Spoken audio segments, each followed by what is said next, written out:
Yep, good to go. Good morning, everybody. My name is Gene Coltes, presiding member for today's Metro Outer Development Assessment Panel meeting.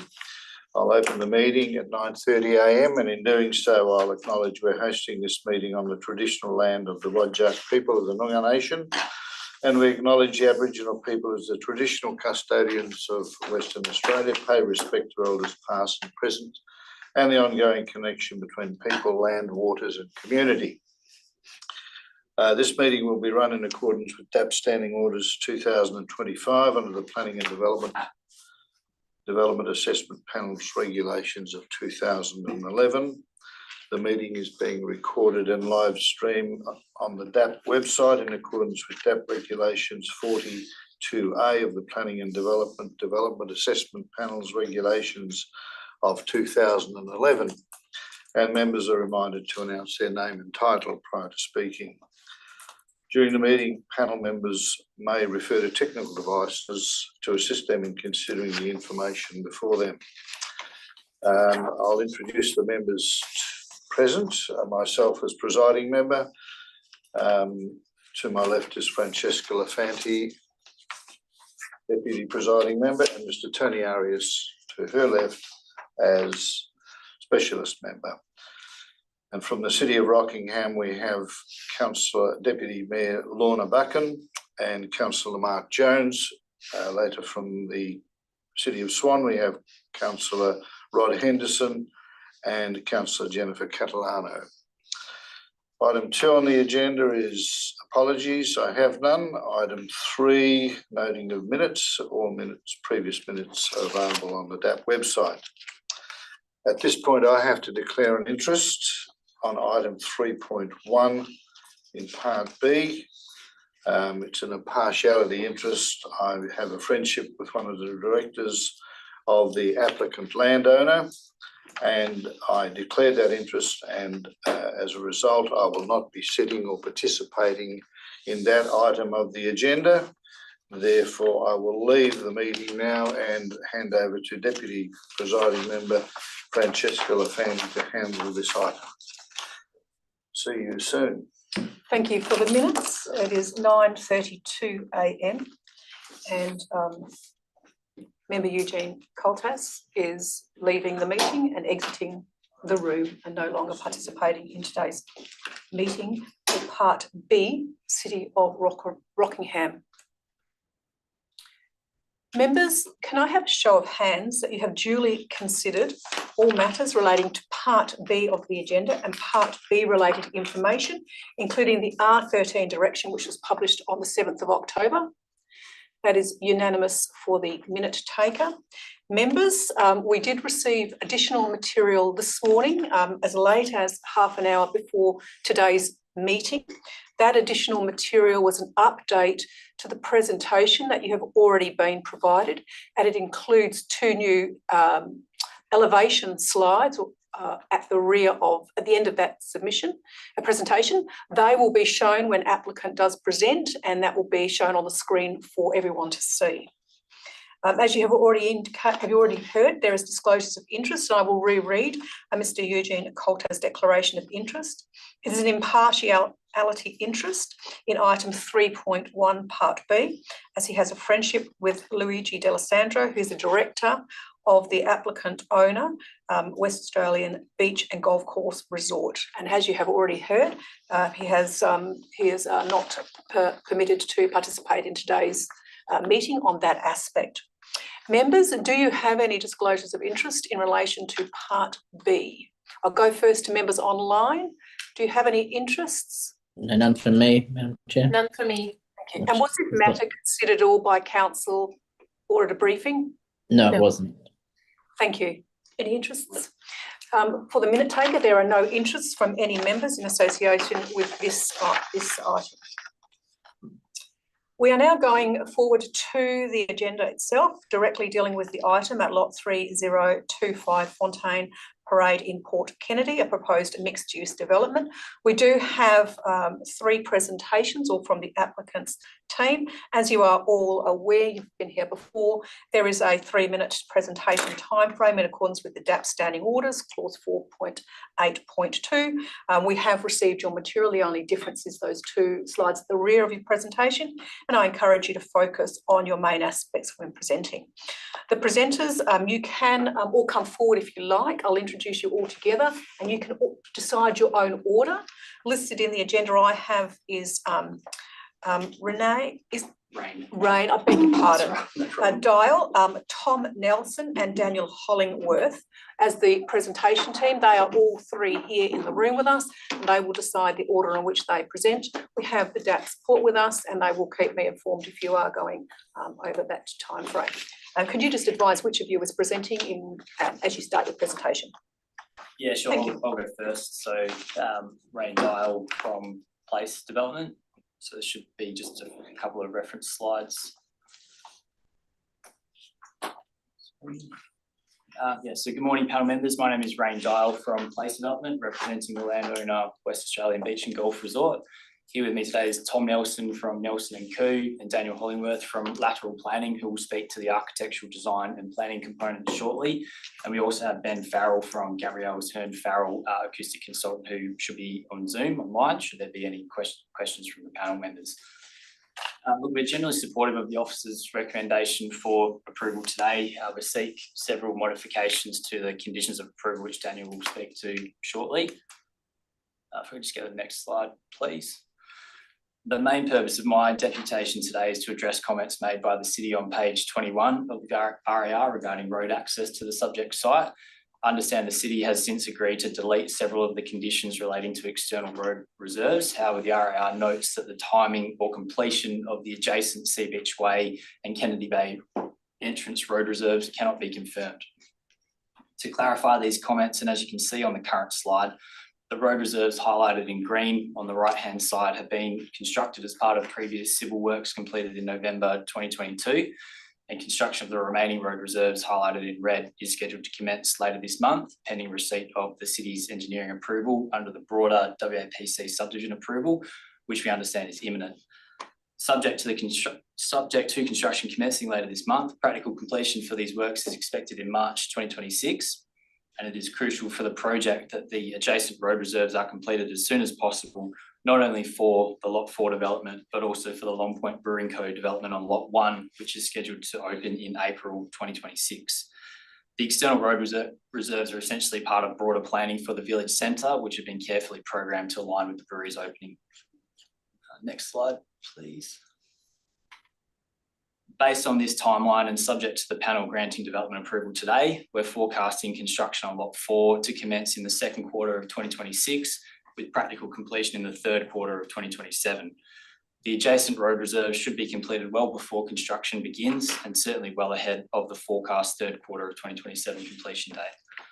I'm happy to answer any questions now, or hand over to Tom and then Daniel, and we can address questions at the end. Yes, if we get all of presentations done, and then we can go to general questions from panel members. Thank you. Is the slide changer working? I don't think so. So if you just give me a little. Yeah, yeah. No problem.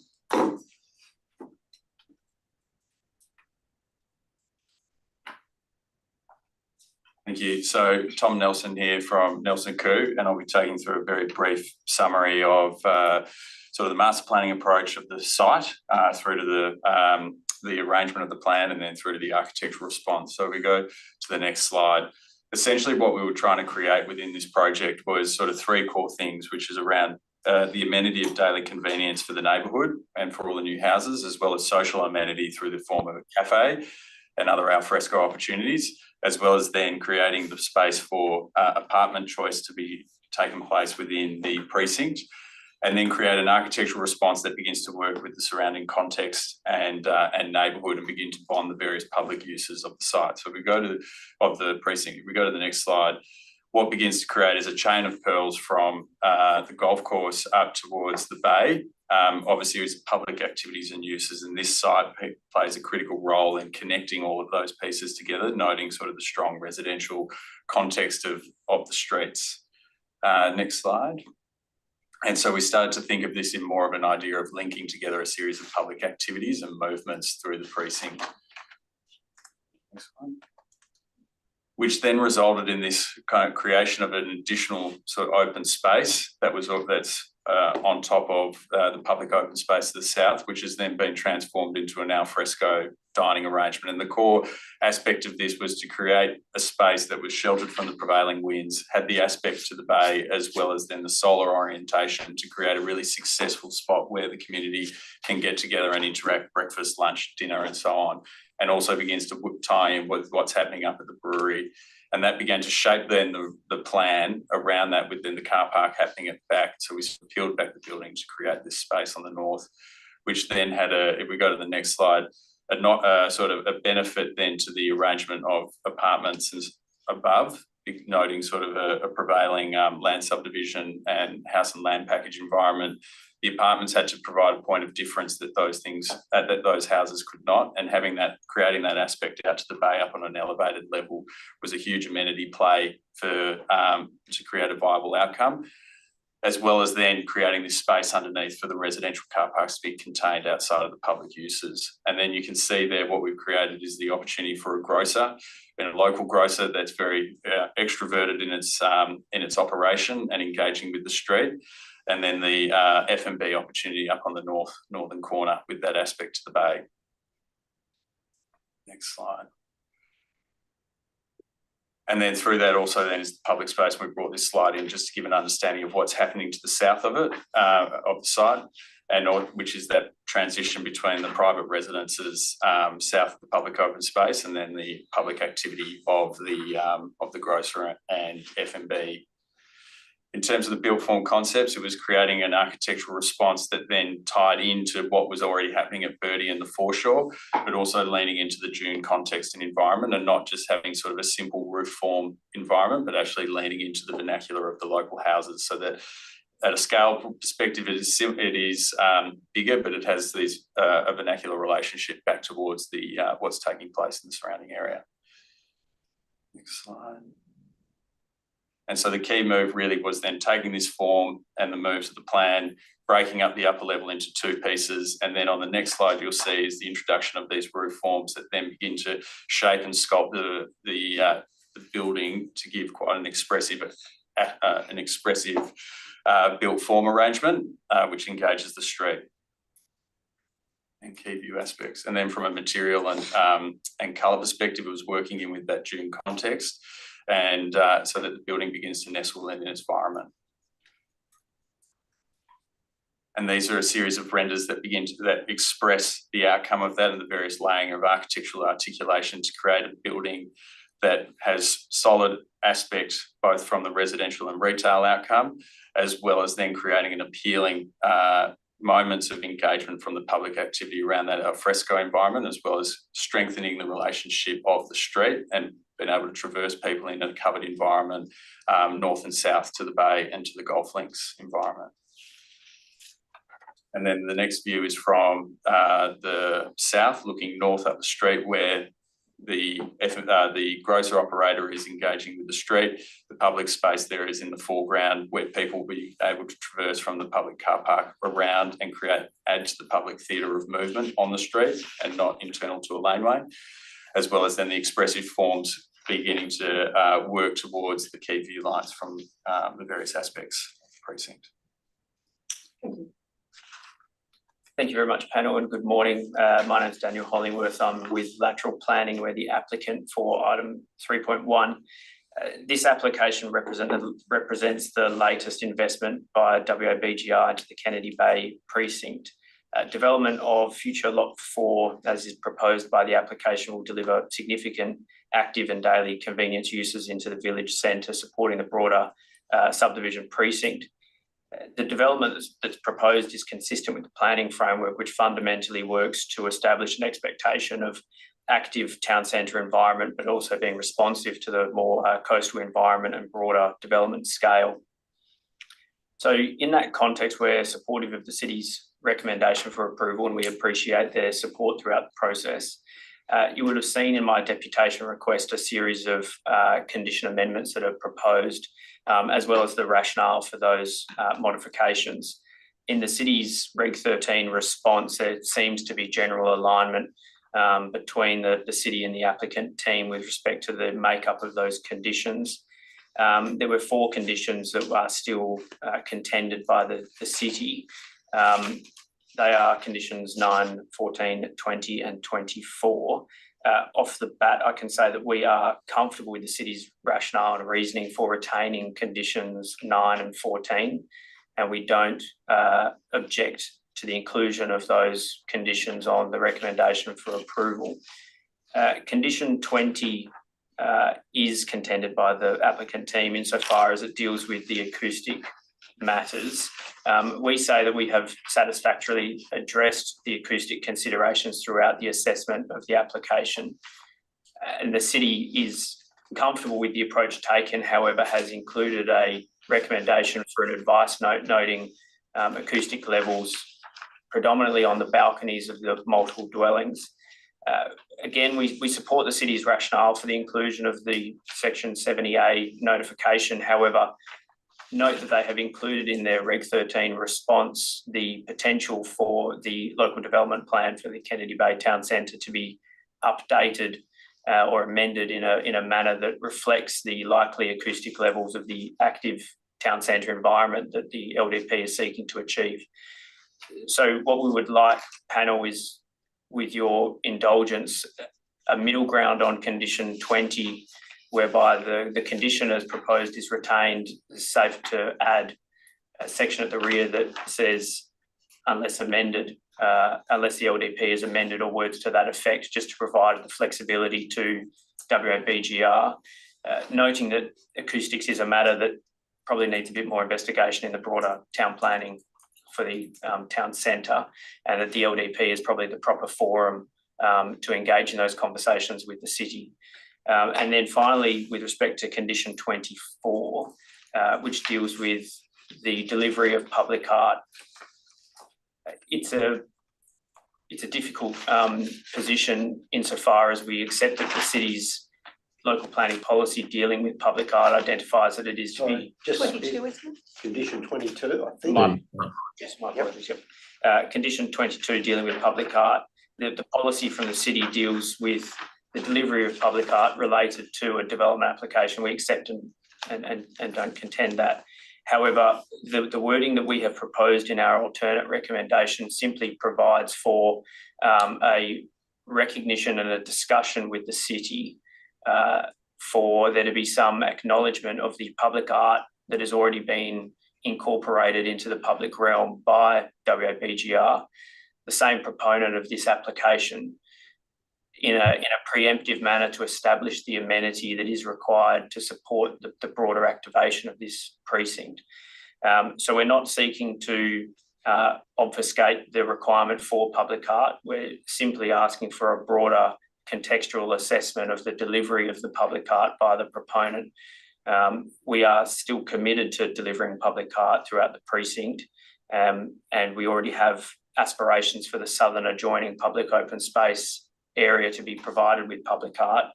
We would just essentially like to be able to draw down on the investment made, or provide for public art being incorporated into the broader public realm areas of the precinct, and it not being isolated solely to the development site. So there was a lot of words in there. I apologise if I rambled, but we're contending conditions 20 and 22. Thank you. Members, you've heard the presentations from the applicant.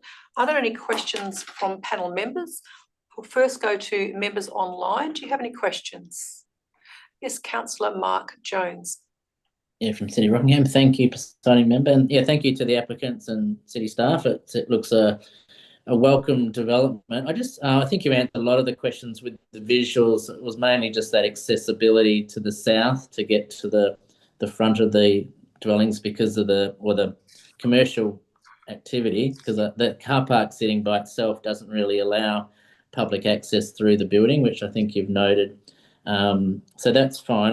My question's regarding the awnings on the southern side. So there's a fixed awning around the road wrapped around, but then there's an awning that's can be pulled out and taken back. I was just wondering, was there any discussion regarding extending the fixed awning right the way on the southern elevation to the car park? Yeah, I can address that. So it's Tom Nelson here. We did explore bringing the fixed awning around. What we noticed what we always sponsor from a retail and public activity perspective is allowing the tenant to have a certain operation of the facade that adds to the character and the vitality of the street, and that often happens through signage, but also through awnings. And we're trying to promote an area where people are encouraged to sort of engage on that edge, and we see it as a better opportunity that the tenant has some representation of who they are in that space and their ability to impact that space. We looked at opportunities to bring the awning all the way around, but what it did was begin to sever the upper level and ground floor level in a way, and created a sort of disconnect that wasn't aesthetically as engaging as the current elevation. Okay, I guess that explains it. More concerned with people, especially with accessibility issues, wanting to get around the building, and if there's weather. It's on the southern side of the building, so I don't think sun's going to be the main. It's more the rainy winter periods and things. But no, that explains it. But thank you, and I guess it's going to always be modified in the future if there is issues. It's not a big deal. But thank you. That's all my questions. Thank you. Deputy Mayor Lorna Birkin, do you have any questions? Yeah, it's Lorna Buchan from City of Rockingham. My questions are about parking. We've got 53 on-site car bays and 39 are behind, with only one Acrod bay. Is that usual to just have one per 50? How did you decide on having one Acrod bay? Thank you, Deputy Mayor. The traffic consultant for the application, PJA, provided advice demonstrating to the city's satisfaction that the one Acrod bay was sufficient for the development as proposed. The only other major comment in that sense is that the broader town planning strategy requires all car parking to be shared. I appreciate that Acrod bays need to be convenient in terms of their access to the site, but the entire town planning strategy for the town centre provides for shared car parking throughout every development site. Thank you. So the Acrod bay would be in the behind car park. So the person would be expected to come all the way around that building. I'm sure there'll be access pathways that will be fully accessible all the way around. It's just I'm aware as a councillor in my community, I'm always being asked for additional Acrod bays. So I just wanted to ask how that number had been, how you'd come to that number. Thank you. Thank you. Thank you. I think any other questions? Do you have any questions? Yes, I do. Yes. I've got a number of questions. First, in terms of lot 4, is it actually a lot that's been created, or is it dependent on the subdivision being implemented? Yeah, correct. It's dependent on the subdivision being implemented, which will reach practical completion in March, so probably titles in April, May next year. Yeah, okay. And as part of the road construction works as well, and servicing. Correct. So that on that slide that you saw with the green and red roads highlighted, that is effectively the balance of the parent titles that will be created in the village centre as part of this current civil works package. Okay, all right. Thank you. Thank you for clarifying. Next questions relate to the conditions that have been discussed, and I just want to clarify. So in terms of those conditions that you suggested be deleted, the city seems to have agreed to 3 and 13. I'm just going to confirm my notes. And 4 they've agreed to delete. No, 4's been modified. So sorry, yeah, so if we just sort of your summary, so conditions, you advocated 3.13 be deleted, and the city seems to have supported that. Condition 14, you're withdrawing your request to delete condition 14. That is correct. 20 is in dispute. Correct. Okay, and then in terms of the modified conditions, the city's agreed to 4, 10, 11, 12 and 21. Yes, that's correct. You've withdrawn your request for condition 9. Correct. And 22 is in dispute. You didn't discuss 24. Does that assume you accepted the? Yeah, it doesn't cause us any The minor change. Okay. A question about public art, and that's sort of condition 22. The commentary from the city, and the city could probably clarify, suggests that the public art that's been installed is installed by another party. That's what the comment suggests. I can probably speak to that. Yep. So, WABGR, as through the land subdivision, doesn't have an obligation or a requirement to deliver public art, but it's through our own initiative and want to do so that we are delivering and will continue to deliver public art. So there's already 2 pieces equating to about 250,000, which have been delivered in the stage 1 foreshore precinct. There'll be more in the stage 2 foreshore precinct. There's something contemplated for the jetty and then future stages for the residential. What we would like to do here is probably install some public art in the adjacent POS to the south. I believe previously, so WABGR is a 25% shareholder in the Long Point Brewing Co development.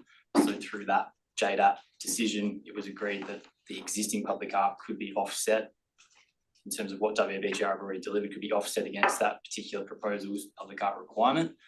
They are seeking, I believe the condition provides flexibility for that proponent to either draw down on that amount as to what Daniel was saying or provide its own public art.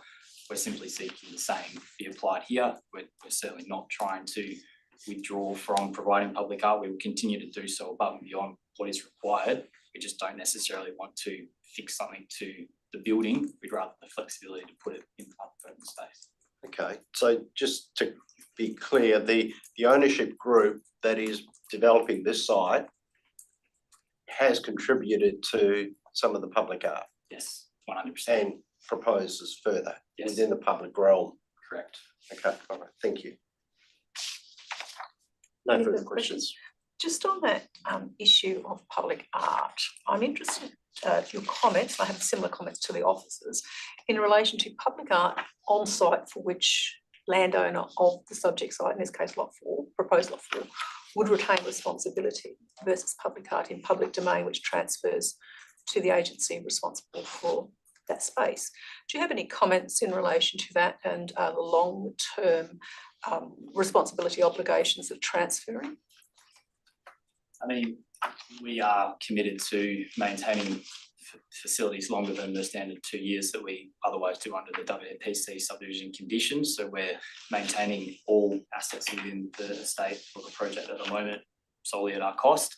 I mean, ultimately, yes, the entity will have to be wound up at some point, probably within 7 to 10 years once the development has completed its full cycle. And at that point, yes, I agree that the transfer of ownership to the city will need to occur.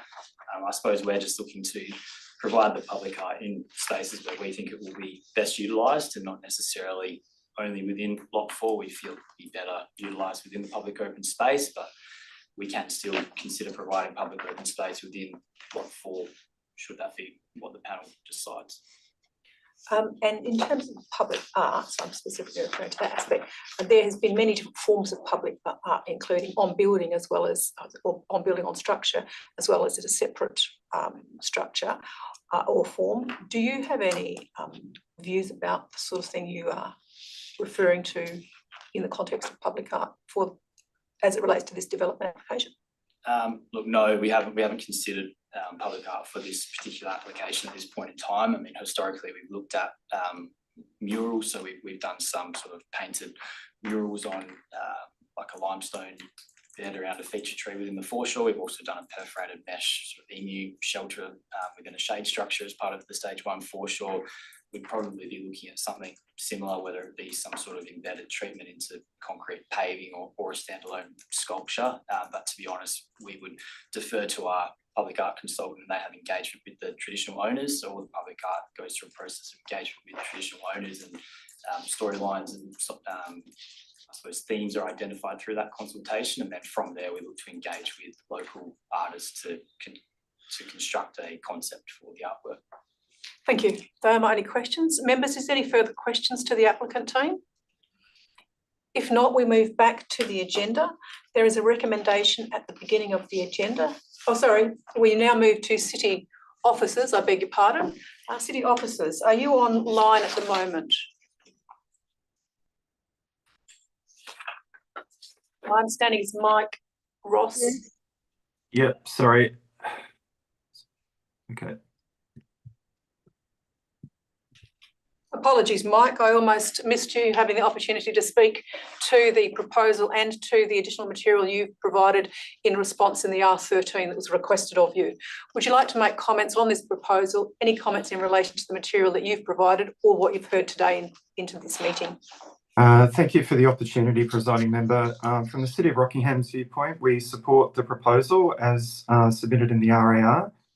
We appreciate the extensive discussions that we've had with the applicant team, and in relation to some of the matters that have actually come up in the course of the suggested changes to conditions. So I won't go through all the our comments, I guess, in relation to the Regulation 13 response, and I'm happy to sort of take any questions that you might have that are more specific in nature, but we certainly support the proposal.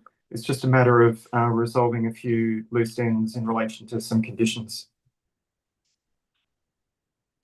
Thank you. Members, do you have any questions to city officers? Yes, Councillor Mark Jones, yeah. Councillor Mark Jones, that's all right. Thank you, Oh, presiding member. I was just wondering if the city staff, Mr. Ross, you could provide any further comment on the public art. So you're advising you disagree with the modification, and can you give us a bit more reasoning sort of thing? Yeah. Like we've got the policy, but. Thank you. I know that this is certainly pertinent to this application as it was with the tavern across the road. So with respect to this, I mean, the council's adopted a local planning policy that that facilitates public art through private developer contributions. So, and that's attributed to a development application of a certain type, and this is of a commercial nature, so it triggers that requirement. Now, the public art contribution can be made by way of the applicant providing the public art being 1% of the total project cost, in this case $90,000, on the actual subject site. So that could be artwork at the entrance of the F&B, or it could be at the grocer. It could be on the building. It could be artistic impression in some form. So it's got to be visible, but it's got to be on the site, and it's got to be visible from a preferably a public location like a street. So in that respect, the applicant would engage a local artist to install the artwork in a manner that's approved by the City of Rockingham. So the idea behind the policy is not necessarily to suggest that the public art should be in public open space, but the more so related to the public art that's attributed to where the development is located. Now, that's not to say that the applicant may choose, or the proponent may choose, to not provide the public art on the development site, in which case there would be a financial contribution based on the 1% construction value of $90,000, and the city itself would then use those funds to construct the public art in a public place in the vicinity of the development. Now, that may be in the public realm, on the street, or it could be in public open space. So what we're talking about is public art attributed to the development, as opposed to public art attributed to the estate within public open space for which the proponent is already committing to. So, and I know this issue got a little bit, it was similar sort of conversation, I guess, in relation to how we went with the tavern when that was considered in 2024. The difference with the tavern brewery across the road was that the proponent had already identified Aboriginal artwork as part of the public art within the public open space, and it was directly adjacent to the brewery. So in that instance, what we have done is we've agreed with WABGR that that public art contribution should be attributed to the Aboriginal art because it was very, very close to the development. So we didn't want to see another situation where I guess the conversation gets a little bit mixed up and confused with other art that might be occurring elsewhere within the broader subdivisional precinct, which is quite a large development area along that section of Port Kennedy. So again, the public art is really attributed to the development. Prefer to see it on the actual development site, or if it's not, by way of a contribution to the city towards public art. So I can really just speak in relation to that because that is effectively the policy that council's adopted. That's not to say that that when we do review the policy, we can maybe look at broadening it out, but that would be a matter for council to consider for another time. Okay, thank you, Mr. Ross. I guess the final one would be if this public open space, which directly abutting to the south, had public art, would that be then similar to the brewery where it may have merit that the money could be used? It could have merit if that was the case. If the public art was immediately pertinent to the development within public open space, we would have to, by natural extension, draw the same conclusion. Sure, but the current condition doesn't preclude that. Is that correct? Well, the current condition might have to change to reflect that if that's the desire of the panel. Yeah. Okay. Yep. Thank you. Any other questions from panel members to City Officer? Yes, we will move to Deputy Mayor Lorna Birkin. Buchan. Hi, this is Lorna Buchan here.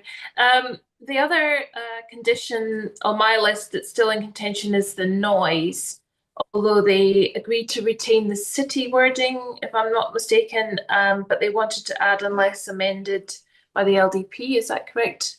Do you have any commentary on that, Mr. Ross?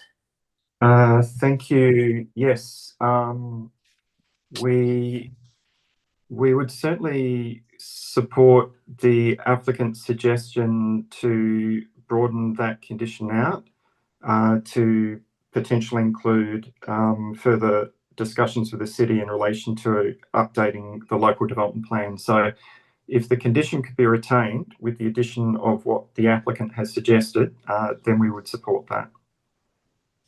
Thank you. Any further questions from no further questions. Thank you. Do you have any questions? Yes, just reverting back to the issue of public art. The applicants indicated that they have already made some contribution to public art in the public realm within Kennedy Bay. Is that the case? The only public art that I'm aware of is, and it's not to say that there may be other public art in the pipeline, is the one that I've referred to, the Aboriginal artwork. I'm sure the WABGR has ideas in relation to maybe other things, but I'm not familiar with those. Yeah. Okay, so I was involved in the decision on the tavern where this issue came up again, and I think the view was that if contributions had been made within the public realm, it wasn't unreasonable to provide an offset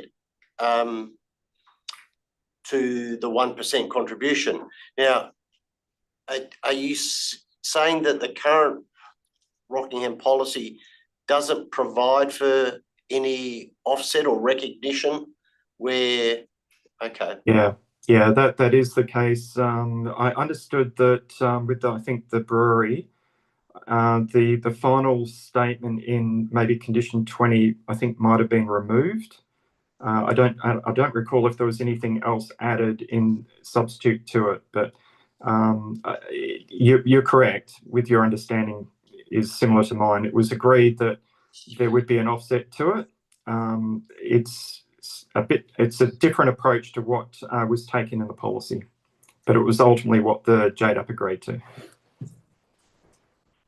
So just to clarify, you're suggesting that the condition's exactly the same except for part 3 of the condition? Yeah, I don't have the other condition in front of me, but I had a quick look at it the other day, and I noticed that it was slightly different to what we've recommended in terms of what the JDAP decided, because there wouldn't be a 1% contribution, financial contribution to the city. It was an offset. Okay. Mr. Ross, was there also a footnote just to clarify the intent of the condition? Yeah, I'm very sorry. I don't have those minutes in front of me. I only recently came across the Regulation 13 at 11:27 yesterday. Yeah, I appreciate that. Yep. All right, thank you. Yep. Thank you.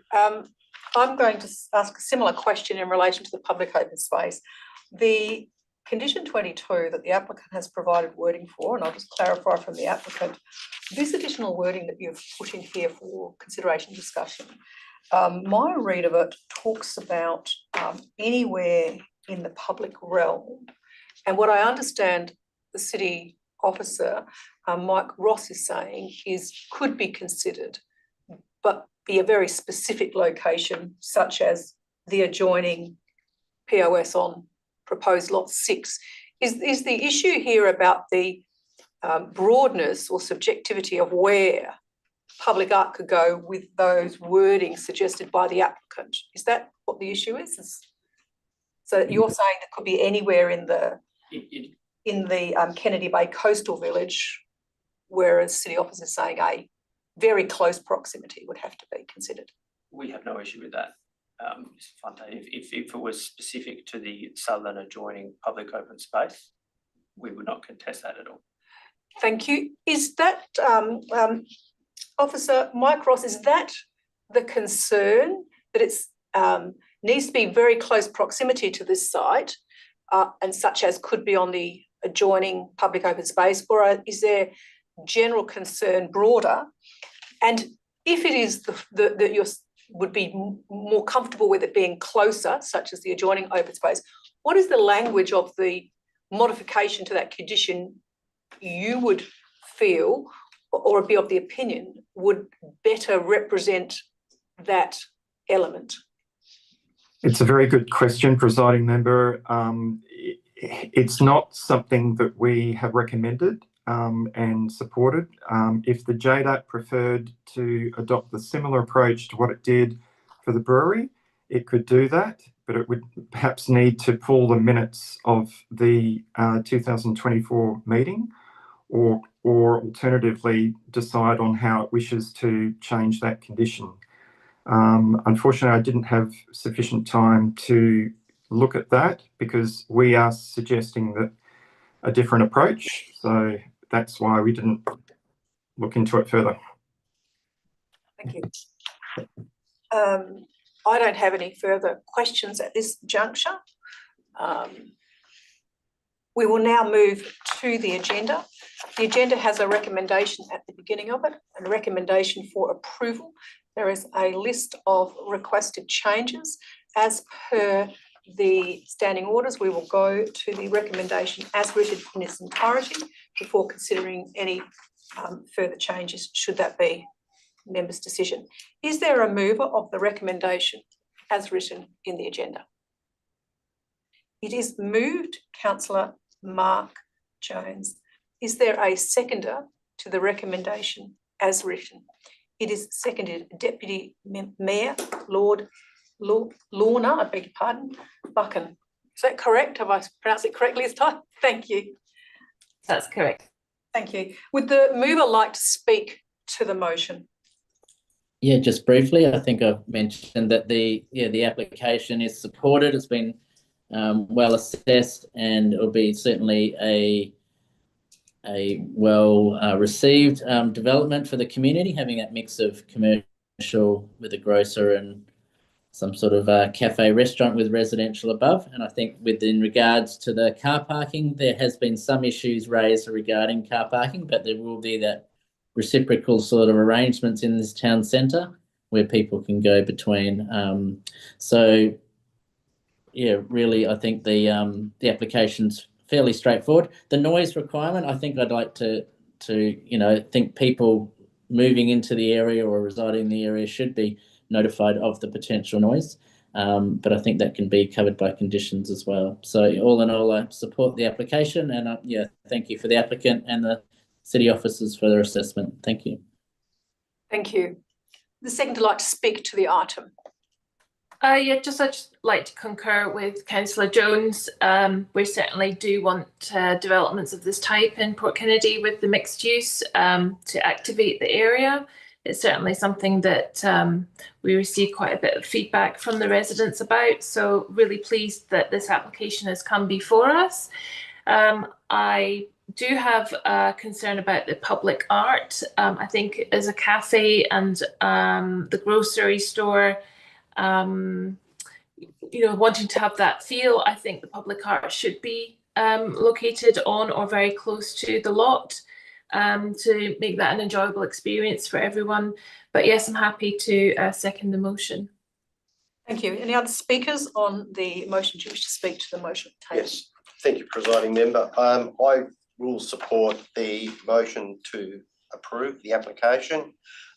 In terms of the planning framework, I think it certainly complies with the Kennedy Bay Coastal Village LDP. I think the site itself, the town centre, provides an appropriate context for the uses that are proposed. I made reference to compliance with the LDP, and I note that there are some variations, but they are supported by the RAR and the city's officers. I note that there is a small shortfall of car parking, but I think that's been well justified. And in terms of overall, the RAR also indicates that the proposal complies with the city's town planning scheme number 2, and probably more importantly, also complies with the relevant state planning policies. So on that basis, I am prepared to support the motion to approve. Presiding member, I would also like to move motions in relation to the conditions that we've discussed. Yes, would you like to move amendment 1, I understand? Okay.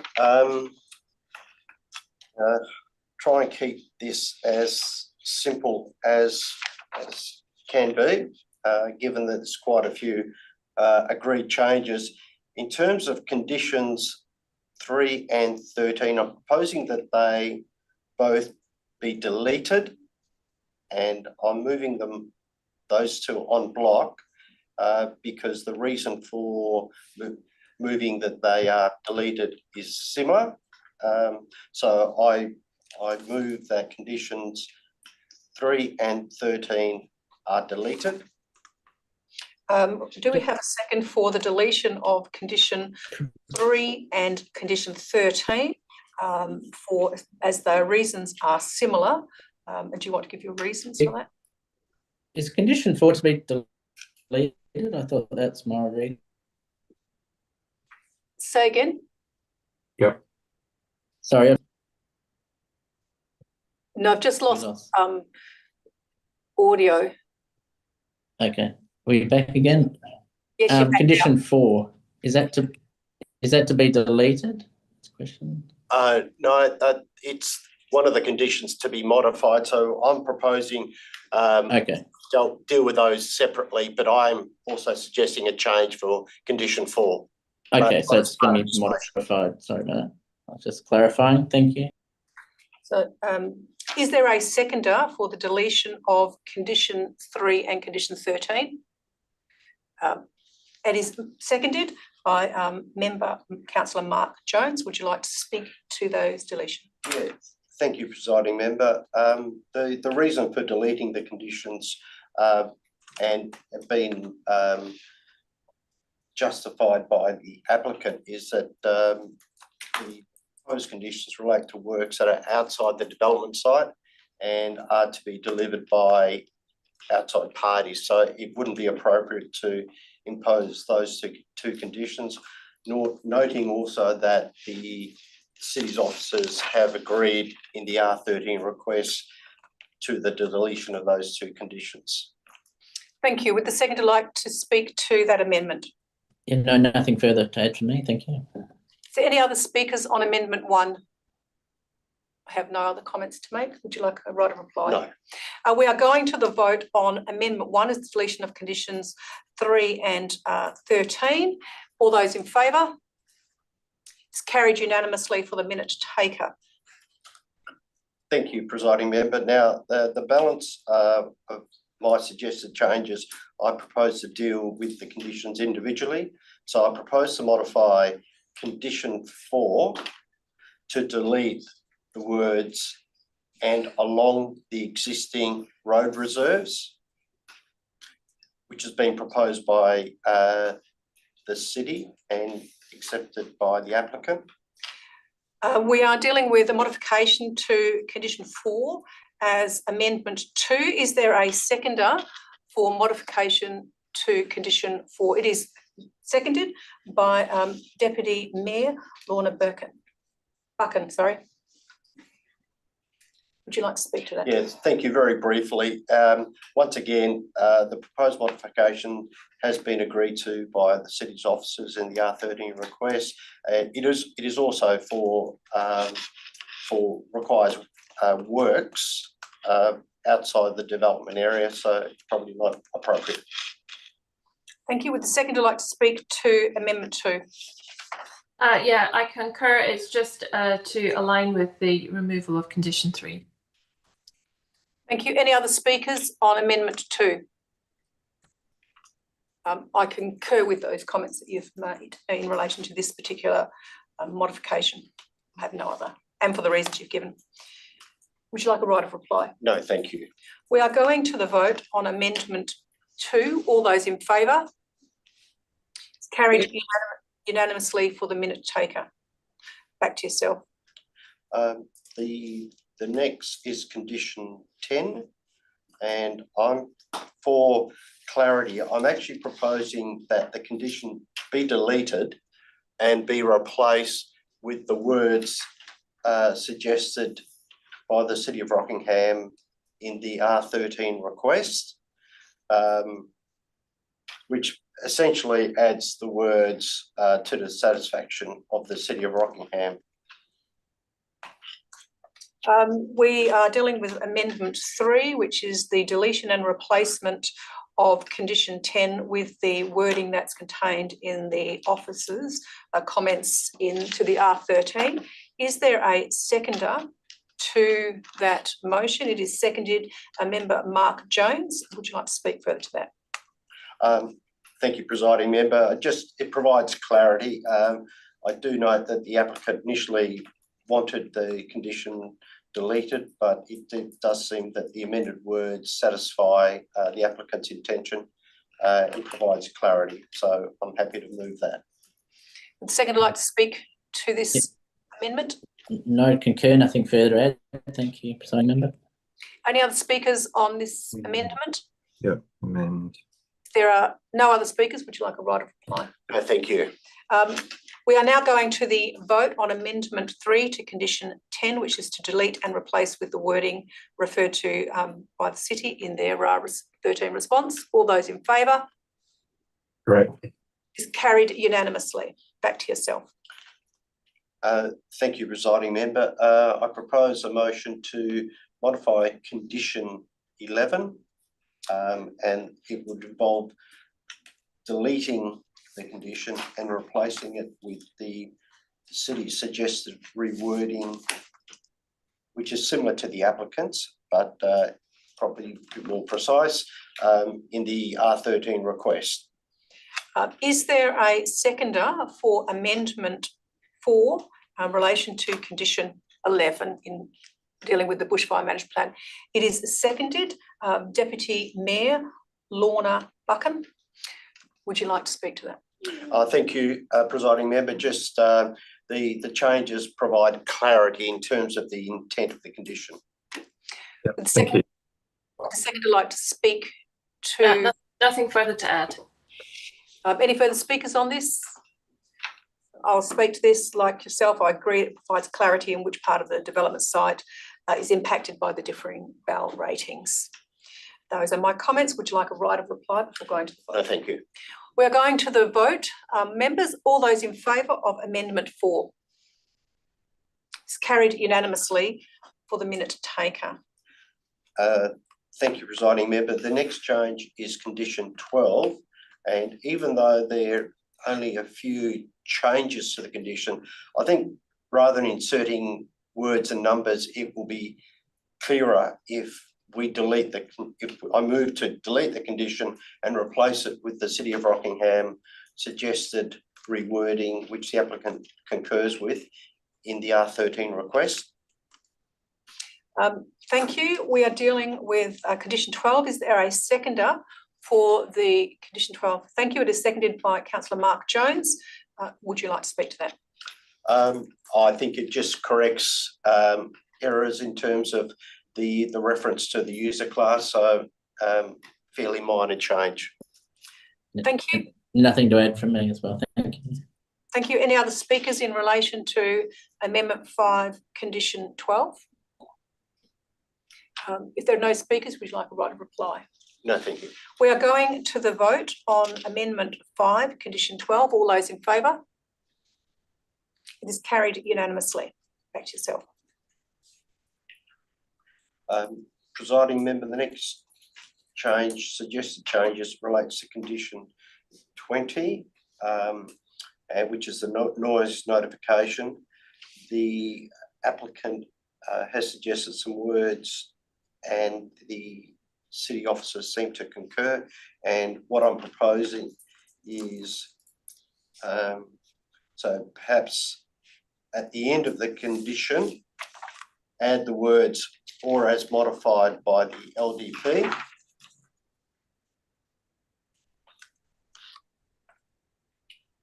And the basis for doing that, it simply provides a bit of flexibility in the event that there are changes that would warrant potential modification of that notification. Thank you. Is there a seconder for this amendment? It is seconded. Deputy Mayor Lorna Buchan. Would you like to make any other comments on? No.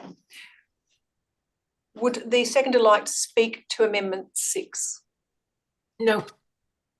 Are there any other speakers on Amendment 6? I have no comments. Over to yourself. Would you like a right of reply? No, thank you, presiding member. We are going to the vote on this amendment, Amendment 6. All those in favour? It is carried unanimously. Back to yourself. Thank you. The next motion relates to condition 21 and which relates to a legal agreement. The applicant has suggested some amended wording which the city has agreed to.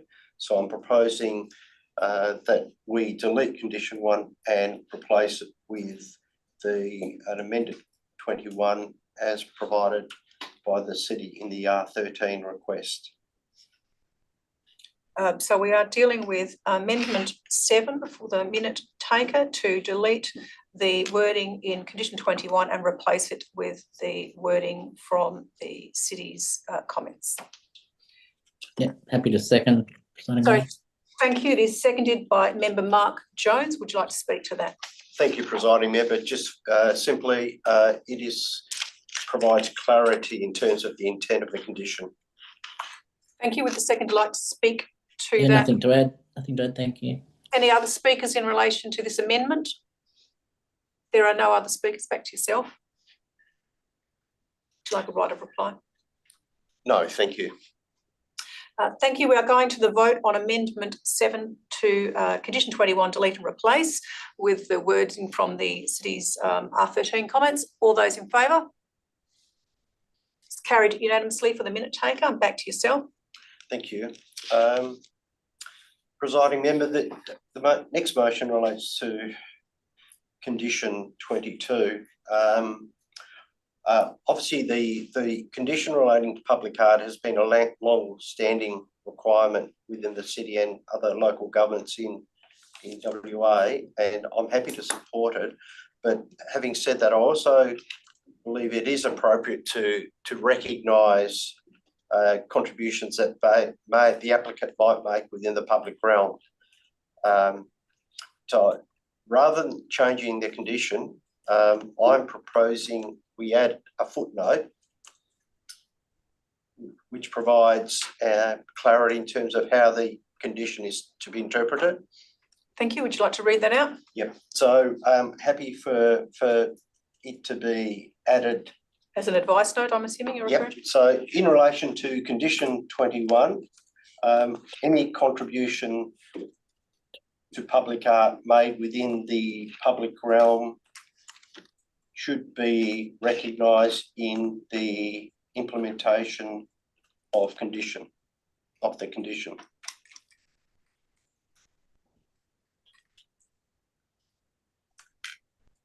Is there a seconder for this amendment, which is, let me find it.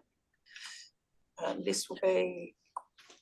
So just back through you presiding chair to Mr. Yes. Harriet, could that be immediately adjoining the subject development? I guess that's what I'm keen on, is the road reserve or the POS, so rather than just the whole development.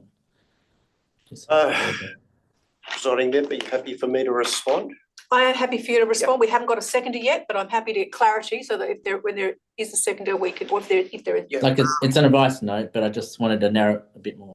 Yeah, look, my personal view is that the public art in the public realm, for it to be benefit to the community, doesn't necessarily need to be adjacent the site. I think that restricts the opportunities for siting and broader benefits.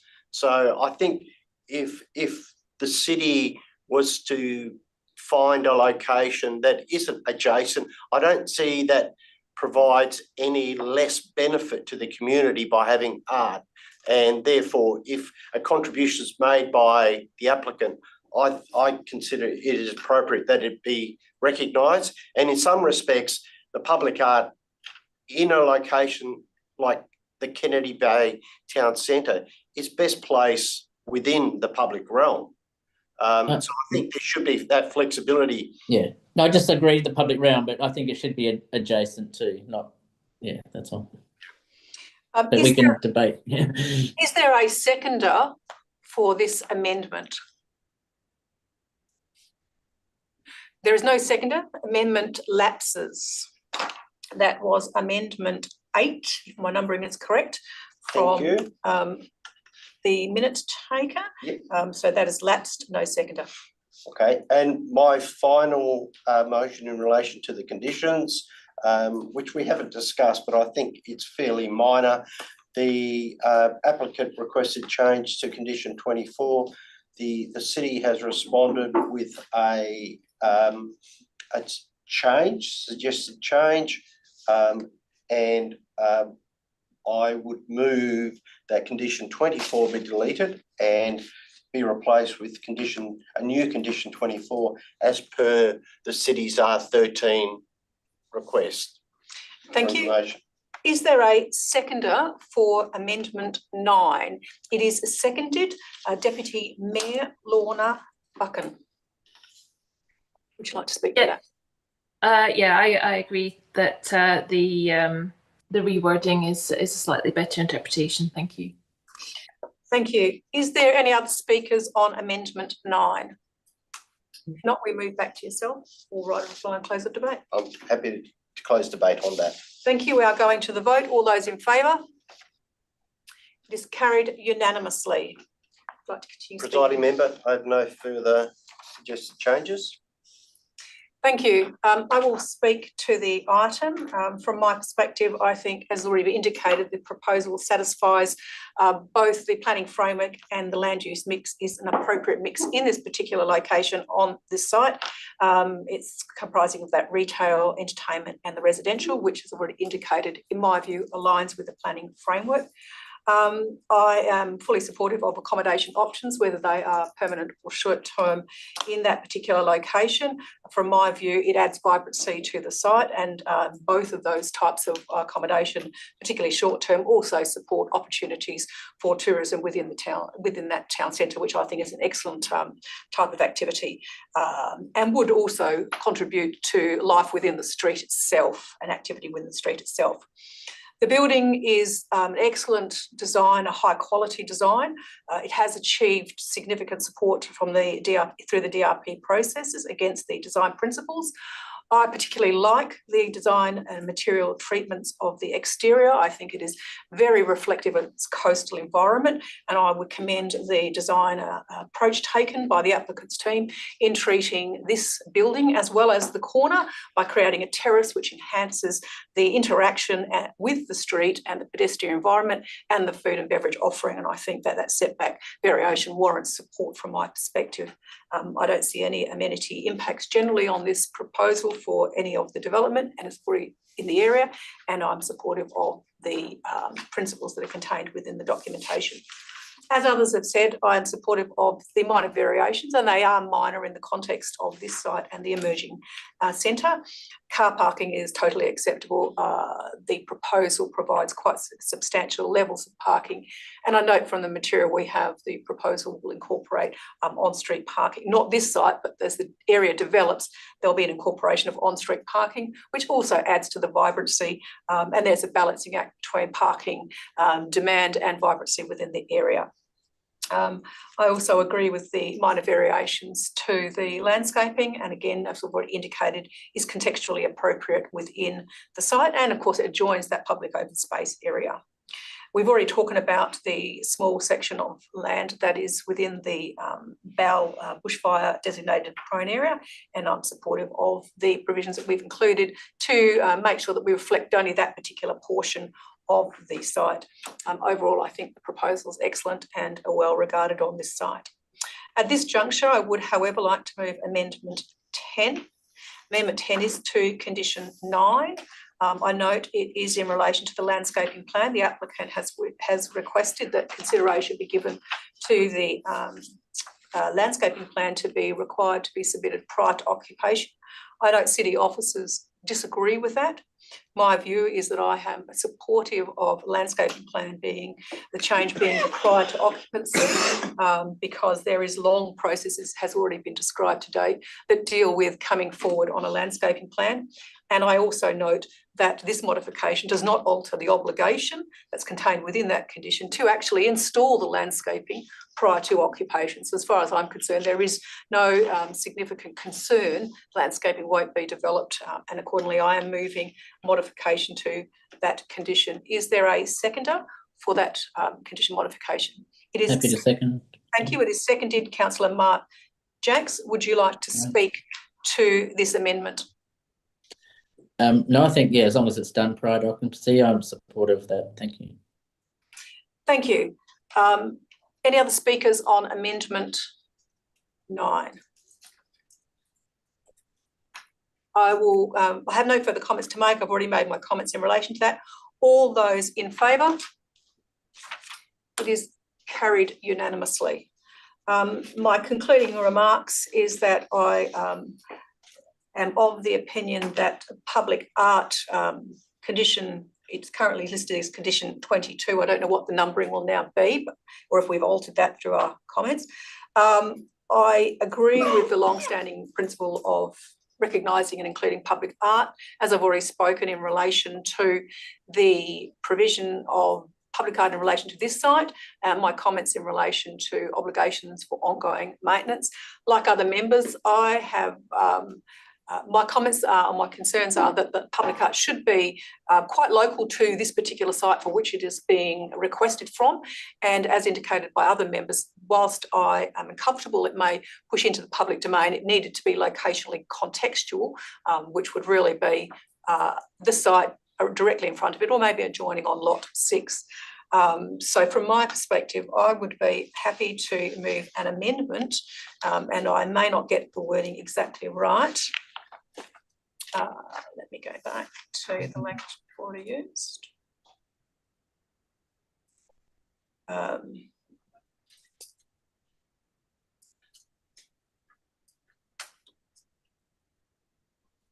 And mine would be that the public art could, when we talk about the alternatively, the developer can make a contribution to the City of Rockingham equal to 1% of the total construction value for the public art, or could, and I suppose from my perspective, that could include the applicant providing public art within the public realm that extends to the adjoining lot, proposed lot 6. Language is pretty loose. I have got some concerns that my terminology may be too general, and I would ask at this juncture, does Presiding member, could I suggest another alternative? In point 1, it says to be located within the subject site, and we could add or adjacent public round or directly adjacent. Yes, we can. Thank you for that. There's another option. Or adjoining public realm. Public realm. So that's which includes proposed lot 6, which includes proposed POS lot 6. Yeah, or it could be the road reserve as well. But I'd say the cafe's got enough room, and then it's site. Yeah, but it's mainly that POS because people will be walking around the building and being able to view it from the car park. Thank you for that. I'm just going to take you as seconder, seeing that you've commented. Are you moving to be seconder? Happy to be seconder. Thank you. That's Councillor Mark Jones. And for the minute taker, as well as the applicant, I appreciate that you don't have the wording in front of you. I'm going to work with your language, unless the officer, Mike Ross, has any better language for me. No, thank you, Presiding Member. Happy for that change.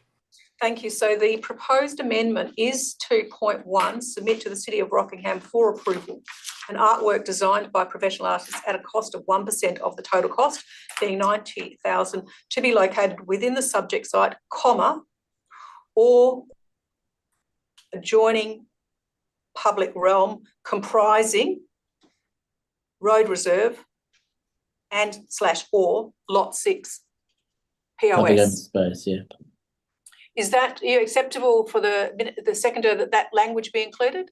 Yes, I'm happy with that. Thank you. The remainder of the condition to retain, did the minute taker understand what was being said? Do other members understand what was just being read out? I know we don't have a visual on the board. I'm assuming the applicant's team understood what I was saying. Thank you. I have moved that. It has been seconded. My reasoning for that is that I would agree with the comments that have been made about location of public art and having association with the site, as well as having an opportunity to have a slightly outside of the property, but within close proximity to the site. And that's why I've tried to put those qualifiers in relation to its location. The design that we've got shows that the applicant is seeking to incorporate the development and enhance the public open space that sits and adjoins it. We have got plans that show interactive activities such as bicycle parking and seating in that space. So I think the public art would be appropriate to be just slightly outside of the applicant's site, directly in a general area. Those are my comments. Would the seconder like to speak to this amendment? No, I concur with that. If it's not directly located on the property, then directly adjacent, where people will, be able to enjoy the art as well. So I support. Thank you. Thank you. Is there any other speakers on Amendment 11? If there are no other speakers, we are going to the vote to modification of Condition 22, Amendment 11. All those in favour? It's carried unanimously for the minute taker. Those are my comments on the amendment, on the proposal. I've already spoke to the substantive proposal as well. Would the mover like a right of reply and close of debate? And the mover of the substantive was Councillor Mark Jones. Yeah, no, I think it's been good to work through some of those minor variations, but again, just again, thank you for the opportunity, but also for the development, which will be warmly welcomed for the existing and future community. And yeah, just to create a vibrant town centre. I think the mix of uses is a good one, and yeah, looking forward to the development proceeding. So continue to support the motion and all the amendments. Thank you. Thank you, members. We are now going to the vote on the substantive motion, inclusive of all the amendments that have been carried. All those in favour? Is carried unanimously for the minute taker. Thank you, members. We now move back to the agenda. Part B of the agenda, there are no Form 2 applications and we have no SAT 31 reconsiderations. At this juncture, I would like to thank the Deputy Mayor, Laura Buchan, and Councillor Mark Jones from the City of Rockingham. Apologies for the stumbling over your name. We are now moving to Part C. So thank you very much. Thank you. I'll leave the meeting. Thank you very much. Thank you. Bye-bye. For the minute taker, it is 10:45 a.m. and we will now have presiding member re-entering the meeting.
Hello, it's Ashley from the DAP Secretariat. For those online, we're just waiting on the applicant to return to the room and then we'll get started.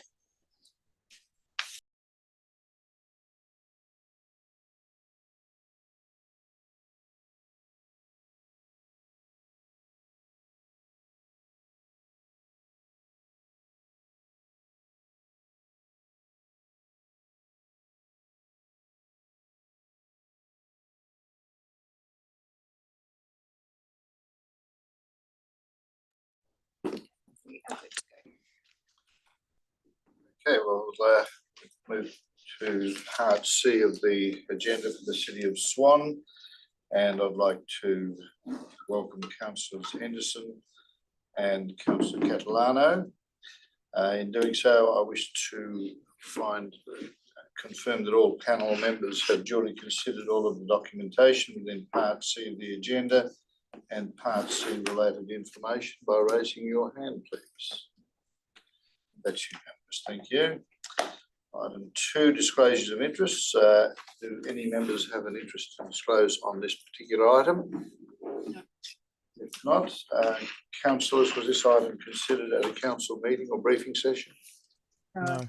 No, thank you. Okay, well, item 3 on the agenda is the application for extension to a nursing home, use not listed, and John Street and Great Northern Highway.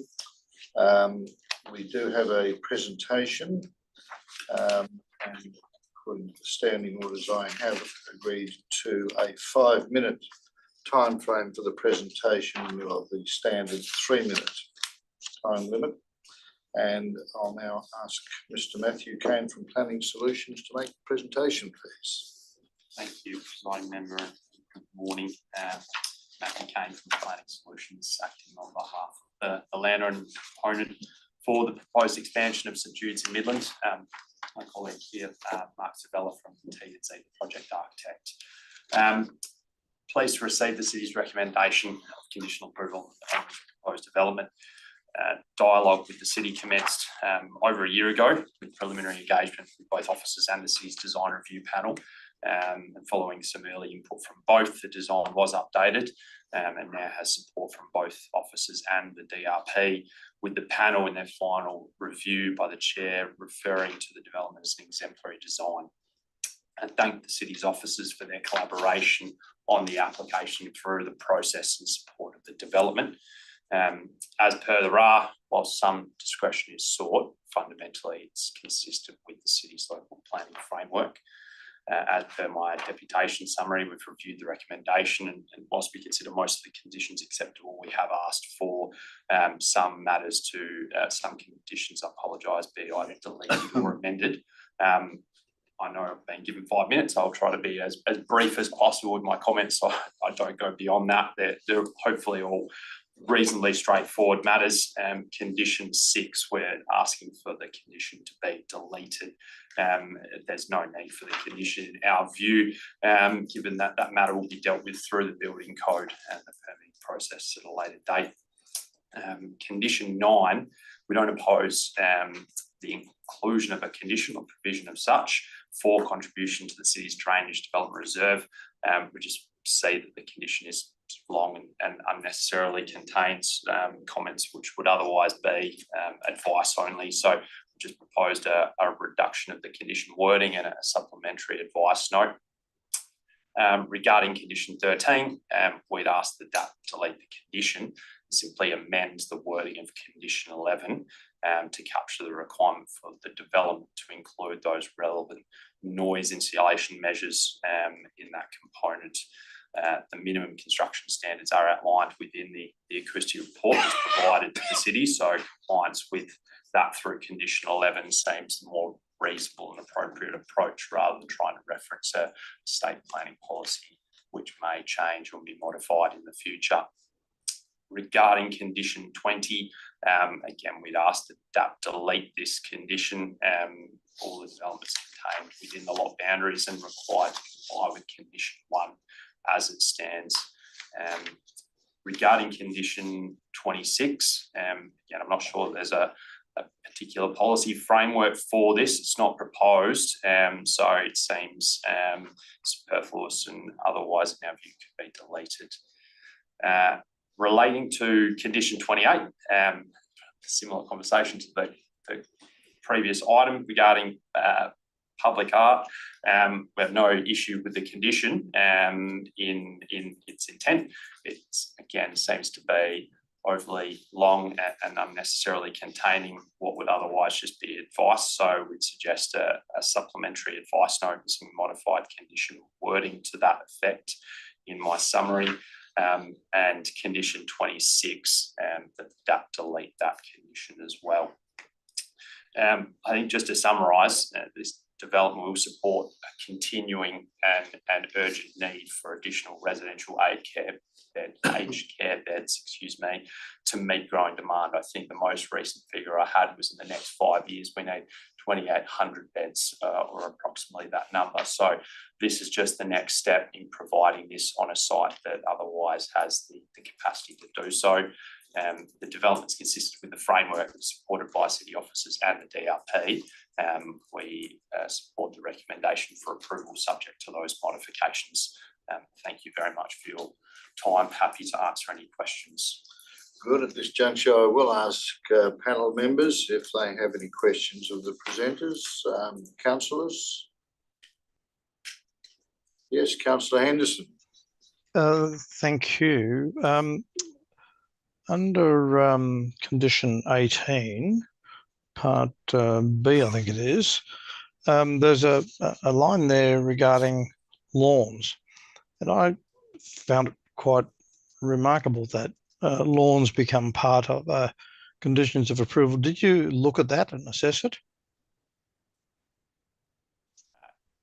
Thank you, Councillor. That relates to some of the landscaping that's proposed within the verge to offset what's provided on site. I think that's covered in the RA in relation to the provision on site within the parking area, and then the landscaping that we're proposing within the verge. Yeah, understood. Just that I found it remarkable it was actually embedded in a condition. Thank you. Okay, thank you. Any further questions of the presenters, councillors? If not, other panel members, do you have any questions of the presenters? Mr. Arias? Thank you, Presiding Member. Just a clarification, condition 13. The acoustic assessment has some suggestions about potential changes, and they do focus on mechanical items as part of the development. It doesn't seem to make any recommendations in relation to aircraft noise. And obviously the condition proposed, 13, broadly tries to address that. Can you provide any sort of further comment about that issue? Thank you. So just so I'm clear, generally, most commonly mechanical detail is dealt with at the planning stage. So there's sort of a separate requirement for an updated acoustic report.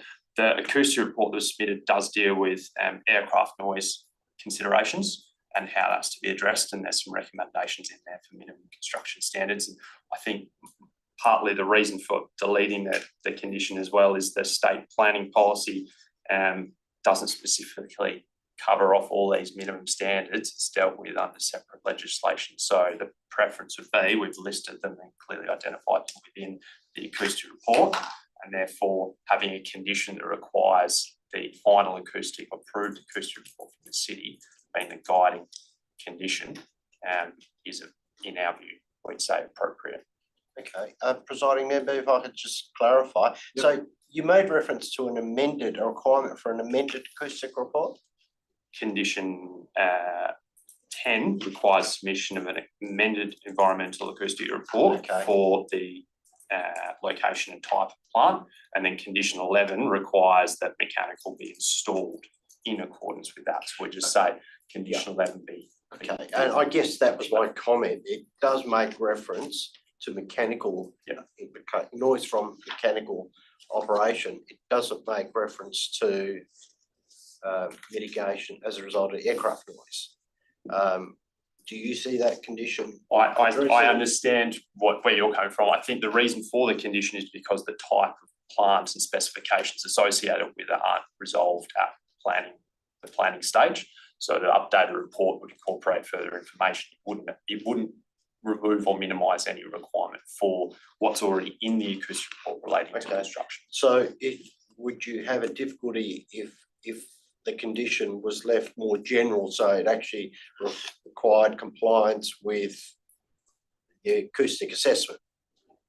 That's fine. I focusing on the mechanical. Didn't necessarily see the requirement for condition 13 when we've got to comply with the updated and approved acoustic report under condition 11. All right. Thank you, Presiding Member. Okay. Member LaFanta, do you have any questions? No, I don't have any questions.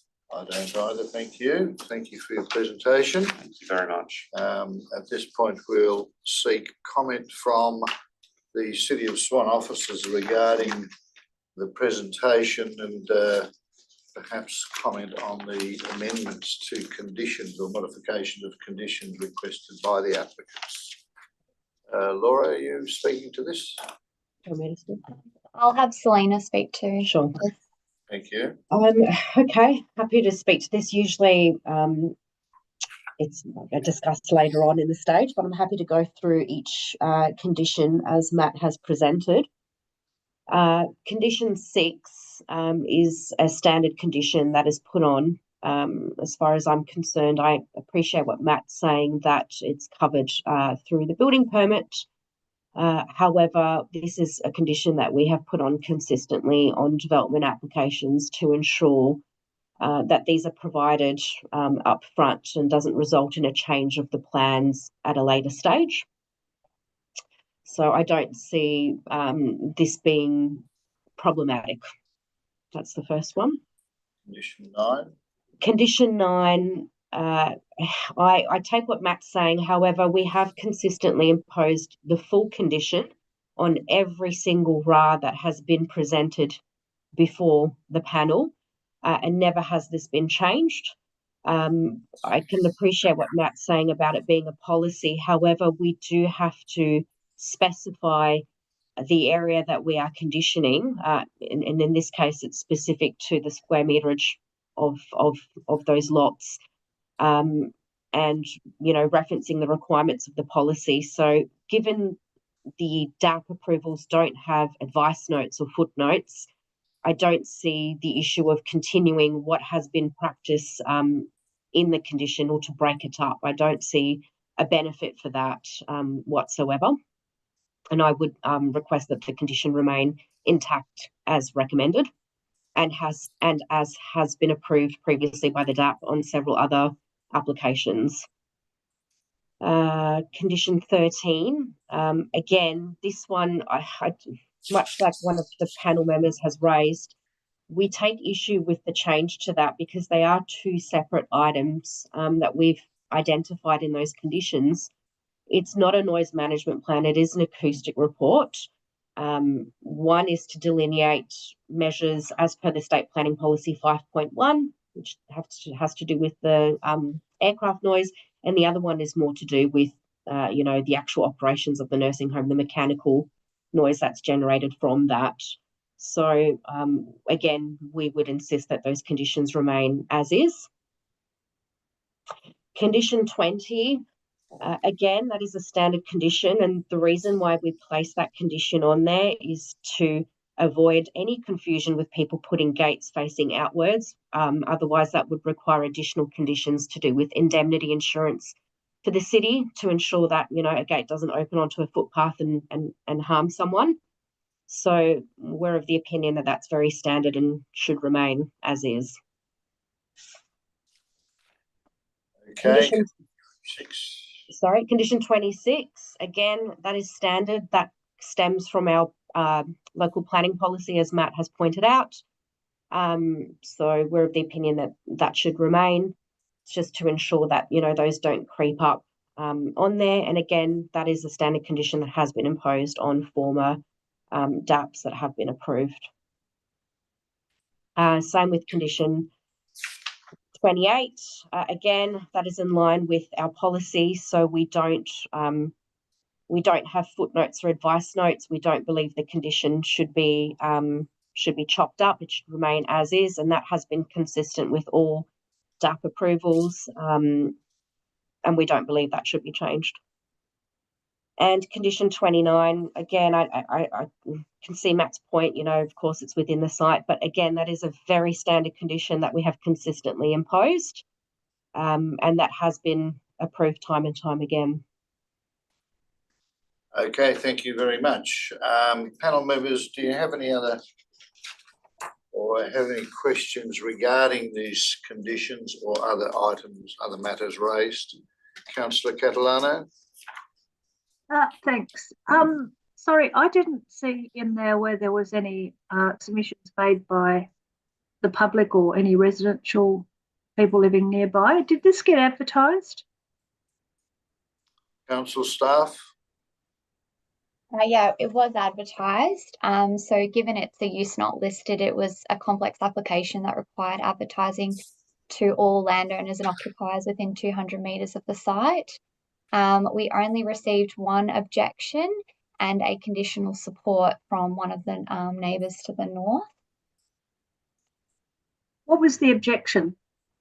So the objection was in regards to the traffic that might be generated along John Street and the safety issues that might cause on John Street in particular. Okay. So I had a look at the parking, and just in the proponents' report, they seem to think they had sufficient parking. But so, what was the city's view on that in terms of it spilling over onto the street, onto John Street, the parking? So they're proposing some on-street verge parking bays, but we weren't considering those to count as part of the assessment for parking demand on site. So they're additional, but in terms of the parking demands that are generated by the development, we were satisfied with the transport impact assessment and also the parking survey that was undertaken by the proponent for the existing development, as well as the increase to the staffing numbers, as we considered that the increased numbers of staff by, I think, 8 staff, and looking at staffing numbers overall, we're going to generate the most parking demands in terms of users of the site. Okay, so but the thing is, in your analysis, did you think that parking was going to spill over onto John Street? No, we were satisfied with the parking that's provided on site, but there is additional parking proposed on John Street, I guess, as additional parking that could be used if there was going to be any issues with parking, but we don't see there being any issues with the parking proposed. Okay, thank you. Thank you. Panel members, any further questions? Presiding member? Yes. Arias. Yes, I had some questions around the conditions, and thank you for your response earlier. In terms of condition 6, are you suggesting that the current development plans don't comply with the planning requirements in terms of those matters? No, I'm not suggesting that. It's just to ensure that those are actually installed as per that standard. It's embedded as a condition. Okay. It has been practice on panels where a requirement is subject to separate legislation, that it simply imposes an advice note, not as a condition, unless there's something you feel isn't compliant from a planning perspective. No, I can accept that. The only issue is that with these approvals, we don't put advice notes on them. So if the panel is willing to make that an advice note for this determination, then the city could be accepting of that. Okay, thank you. All right. Well, the DAPs do impose on decisions advice notes where it's recommended, so it has been a practice, but perhaps not within the city of Swan. In terms of conditions 11 and 13, condition 13, as you would know, there is a requirement for the condition to actually be meaningful and clear. What do you propose by condition 13? What will the applicant have to do in order to satisfy that condition? Are we on mute or no? No. They will have to identify and address in through the building permit stage that the materiality of the extensions comply with the SPP, and they'll need to do that through demonstrating that in being incorporated in the building. So that's pretty standard. That's the expectation of how that condition would be fulfilled. Okay. Now, and I did make reference to condition 11. Isn't it possible potentially to, condition 10, 11, to incorporate whatever requirements you think might be necessary within an amended acoustic assessment? It is possible, yes. Okay, so by including some reference to aircraft noise, would that satisfy your concern about what needs to be addressed? Well, I think the condition would need to be reworded a lot more than what the applicant has suggested, because at present, the acoustic report doesn't have a separate assessment against SPP 5.1. It does. It does? Yeah. Okay, sorry, clarify that. So, okay, well, if that's being said, then we could reword the condition, but I would still suggest that condition 10 be amended to have another, so it would have A, and I know we're probably jumping ahead, it has A, the local type of mechanical plant servicing, and B, must incorporate noise insulation measures in accordance with state planning policy 5.1, and then the whole SPP name. So it's sort of subcategory. Amended because. But that would also need to be amended to say and then as what the applicant has suggested. And I know, again, I don't know if we're jumping ahead here because I know this is generally done at the end once you've moved that motion. But yes, in answer to your question, that can be done. But I would probably be heavily recommending that condition 10 and 11 both be amended if that were the case. Okay, presiding member, could I ask the city's officers perhaps to come up with some suggested wording that if you're foreshadowing that it's going to come up, yes, you can. And if you do move an amendment, then we won't have to wait for that to happen. But you've asked for it, so let's let them craft it if they can find it. Thank you. Appropriate. Are you muting us, Lisa? I'm thinking. I don't think you have to do that now. No. If I'm sure there's probably other questions. So yes. Yeah. Do you have any other questions? No, I don't. Thank you. Member Lafanti, do you have? Thank you. I have a couple of questions. Thank you to city officers with regard to condition 6. This is the accessibility obligations. Do you have a lot of people not meeting these requirements, and isn't this an obligation under the BCA as part of a building permit? Yeah, it is, but I guess my issue with that is if we start critiquing that one alone, when you look at a lot of the other fleet of conditions that require bike parking and bays, they still ultimately have to comply with the Australian standard. So again, looking at several conditions, that is embedded in the conditions. So I don't see this one as needing to be isolated and picked on. It's very standard, and we do that so that it's clearly compliant and identified at the earlier stage that is meant to be a accessible bay. Not diminishing everything that you've said, but we're still of the opinion that should be left as is. Thank you. I have another couple of questions. Yes, go ahead. Condition 26 deals with bunting. Mm-hmm. Can you explain the planning requirements or additional approvals associated with bunting on this site or essentially any site within the city? So any signage that is not exempt under Schedule 5 of the city's local planning scheme or not falling part of a planning application approval would require another application for development approval. So therefore, if they were proposing any of this, it'd be subject to a separate DA. So in that context, could you explain the rationale of including it when, given what that you've just told us that they need approval to put such elements on the site?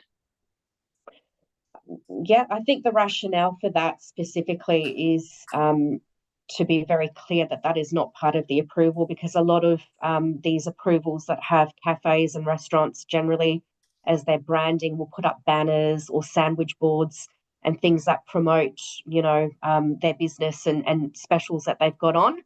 So that is the legacy of why that condition has been consistently imposed. Okay, thank you. And my final question, if I may, through the chair, is to do with condition 29. This one is a similar sort of question. Does the city have issues with development in your city, people building over the boundary? And I'm trying to get an understanding of the rationale for this, as typically this would also be incorporated in their survey plans and documentation as part of a building permit. So is this something that, I'm trying to get an understanding of the rationale for this provision. I know in years and years gone by, people had fencing put in the wrong direction and people measured off the fence, but nowadays people seem to be pretty much consistently putting in a site survey as part of development. Does the city have issues with this particular area? Is that the reason for a condition of this nature? I mean, look, in answer, it's not a prevalent issue. I mean, I would argue really that any building permit in 2025 is nothing's really built in its actual location. But that aside, I think we put it on more so from a regulatory point of view, so it's very clear and articulated that the conditions match the approved plans and that it is to be contained on site, so there's no encroachments and so forth. It's not, I can't say it's specific to an outroar of issues specifically in the suburb. It's just, again, a condition that its legacy has been to be very clear that there's meant to be no encroachments. So, but I take everything that you've said on board. It's just, I don't want to say that's just, a City of Swan practice, but it is, like I said, something that has been standardised. Thank you. And can I continue? Yes, go ahead. In a similar vein as earlier a member spoke to, and I note that your comments about the city doesn't introduce advice notes. The panel does. We have introduced advice notes on many applications. Do you have any comments or concerns if that sort of language was included in an advice note rather than a specific condition? Because it seems from what you've said today, it's a notification rather on a potential rather than a concern that a definitive concern that the plans that we have before us would not be contained on site. Would that? I think in answer to your question, for some of them, and I don't mean to jump back, but for example, the condition in 26 about the bunting, I wouldn't object if it was converted to an advice note saying you are advised that no bunting is to be erected, because that is consistent with, our signage policy and so forth. So for some of them, I think they would have a similar purpose and effect in an advice note as long as it's in the determination. However, again, with condition 29, it's an advice note isn't enforceable as it is as per a condition is. So if you were to do that, I guess like anything, if there was to be a breach in how they constructed it and an argument to say that it wasn't built in accordance with the plans, regardless of what's stamped on the plans, you would only have an advice note to fall on, which would say you are advised all building works are to be carried out. It doesn't have the same weight, but that's specific to that condition. I don't particularly object to some of the others being converted with the correct wording. However, I'm still of the opinion that I think this could be a condition. Sorry, can I just try to clarify specifically what you've just said? Are you saying that the city's experience has been, if I'm rephrasing this poorly, please rephrase it better. Are you saying that the city's experience has been that people might not necessarily build over a boundary, but they don't necessarily build in the correct location on the site? So they might get closer to the boundary, or that does happen. Is that what you're saying in this context, or I misunderstand what you've just said? No, I didn't quite say it that way, but it's similar to what you've just paraphrased. I think the issue that we've got is, when anything gets contested in a court of law, if you've got a set of conditions and then a set of stamp plans, they're both legally binding as of their own right, as you're aware. So we try to marry up the conditions so that there's no discrepancy in arguing what the plans were approved as. The conditions have a standalone right, and if we've clearly articulated in the condition that all building works have to be carried out on site, that is legally binding and therefore enforceable. Thank you. They were my only questions. Okay, thank you. I don't have any questions. Any further questions? Yes, One- Mr. Harris. Yes, thank you. And it doesn't relate to conditions. I should have asked this earlier. It was more about the context of the site. In the RAR, it talks about how the existing development's been on site for quite a while. Looking at attachment 1, which is part of the RAR, it looks like the land to the north has been quite developed for, is it multi-residential, group housing, and to the east, but to the west, the other side of the highway is probably more single residential. Could you just provide comments on the context of the site? We can. Yeah. We're just going to bring up that location plan so that we can speak to it. Bear with us. Majority is single or double story grouped housing. It's not multiple dwellings though, directly to the north. We believe it's a there is a nursing home further up the road. I can't remember if that's included in there. but not directly abutting. So to the north is a single house. Yeah. Which single story, single house. Which has been there, I think, since probably the 60s. And then I think to the east of the site is also residential development. And then anything that's multi-story is not directly within, it's not directly abutting or within the vicinity. It's further up the road or across the road. The general R code density within the area is between R40 to, I think it was R60. Yes. So there is the intent for, medium, I guess, to high, so medium to high density, medium to high redevelopment, I should say. All right, no, thank you. That just obviously from the photo, you don't get that sense of scale. No, we're just bringing it up now. Sorry, it's just a bit, we just want to see how far we've captured. Yeah, probably doesn't. Yeah, they're all single. If you're looking at the grouped housing to the north, that's all single story units. Typology, yeah. There's no multiple dwellings or anything like that with the direct interface. No, that's fine. Happy with that response. Thank you, Sure. Thank you. No further questions of the staff or presenters. That being the case, the panel will now move into discussion and debate on the item. In order to do so, I need a mover and seconder for the RAR as published for our discussions. Do I have a mover? Okay, both at the same time. Member Lafanti moves and seconded Member Harris. Member Lafanti.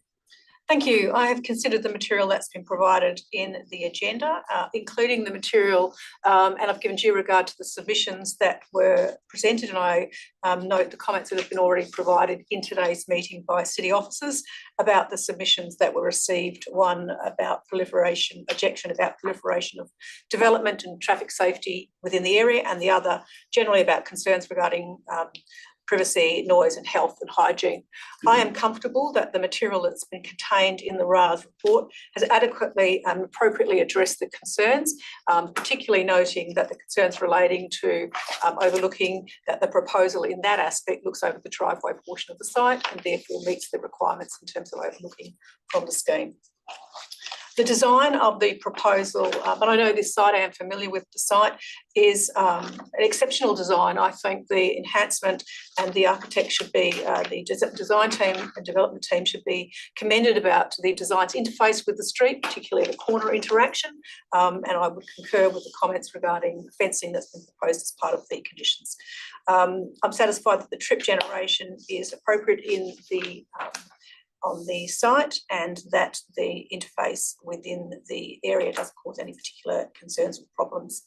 I also am satisfied that conditions in relation to the mechanical plant and associated equipment relating to the dining area and the centre itself, the facility itself, can be appropriately addressed. However, I do concur with the some of the elements that have been raised today in relation to the maybe more clarity in the provisions in terms of the acoustic requirement associated with the building itself to do with aircraft noise, and typically the other elements of the acoustic relating to mechanical quite often deal not just with the residents, but quite often there are impacts on the neighbouring sites as an association with the development itself. At that juncture, if I may, through the mover, if I may move amendment 1, and I know that you have already spoken on this to the city officers, and essentially my amendment, and I will seek assistance from the city officers, but my suggestion is in this particular case that condition 10 be amended, and we add a point B to condition 10 that says noise mitigation measures to be implemented that address aircraft noise on occupants of the facility. Okay, do I have a seconder for that? Sorry, did the city officers have any different language to that I should be aware of? City officers, Objection to that. Oh, sorry, can you? Yeah, no objection. As I think earlier I did suggest B as well, so I don't have a concern with that. okay. Presiding member, can I just clarify? So is the intent to include a new B and to delete condition 13? Yes. It is. Okay, I'm happy to move that. Sorry, seconded. Okay. So I just All right, so amendment 1 is. Amendment 1 is to condition 10 to add B, point B, which says noise mitigation measures to address aircraft noise on occupants of the facility. And it's to delete the corresponding condition 13. That's my 2 parts to this amendment. Okay, so, all right, and you mentioned the reason for that. The seconder wish to speak to it? Yep, thank you, presiding member. I think the modification encompasses the intent of what the city's officers believe needs to be addressed in the development in terms of aircraft noise. And I think it also removes unnecessary duplication of conditions. Okay, any other members wish to speak to the amendment? Fellow members? No? Okay,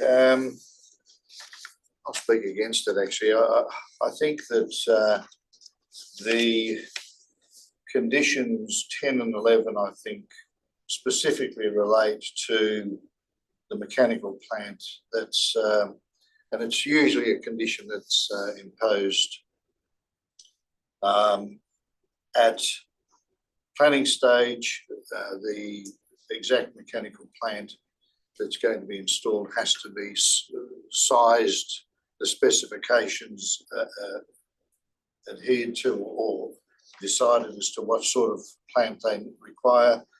And in terms of, at this stage, the proponents don't have a lot of information on the airflow and size of rooms and all that sort of thing. So that's usually done at that stage. And so 10 and 11, I think, stand alone.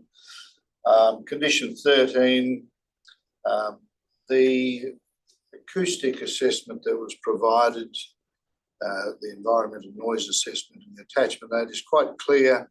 It determines where what A&E are forecasting, or sound levels are Australian noise exposure forecasts apply to this location.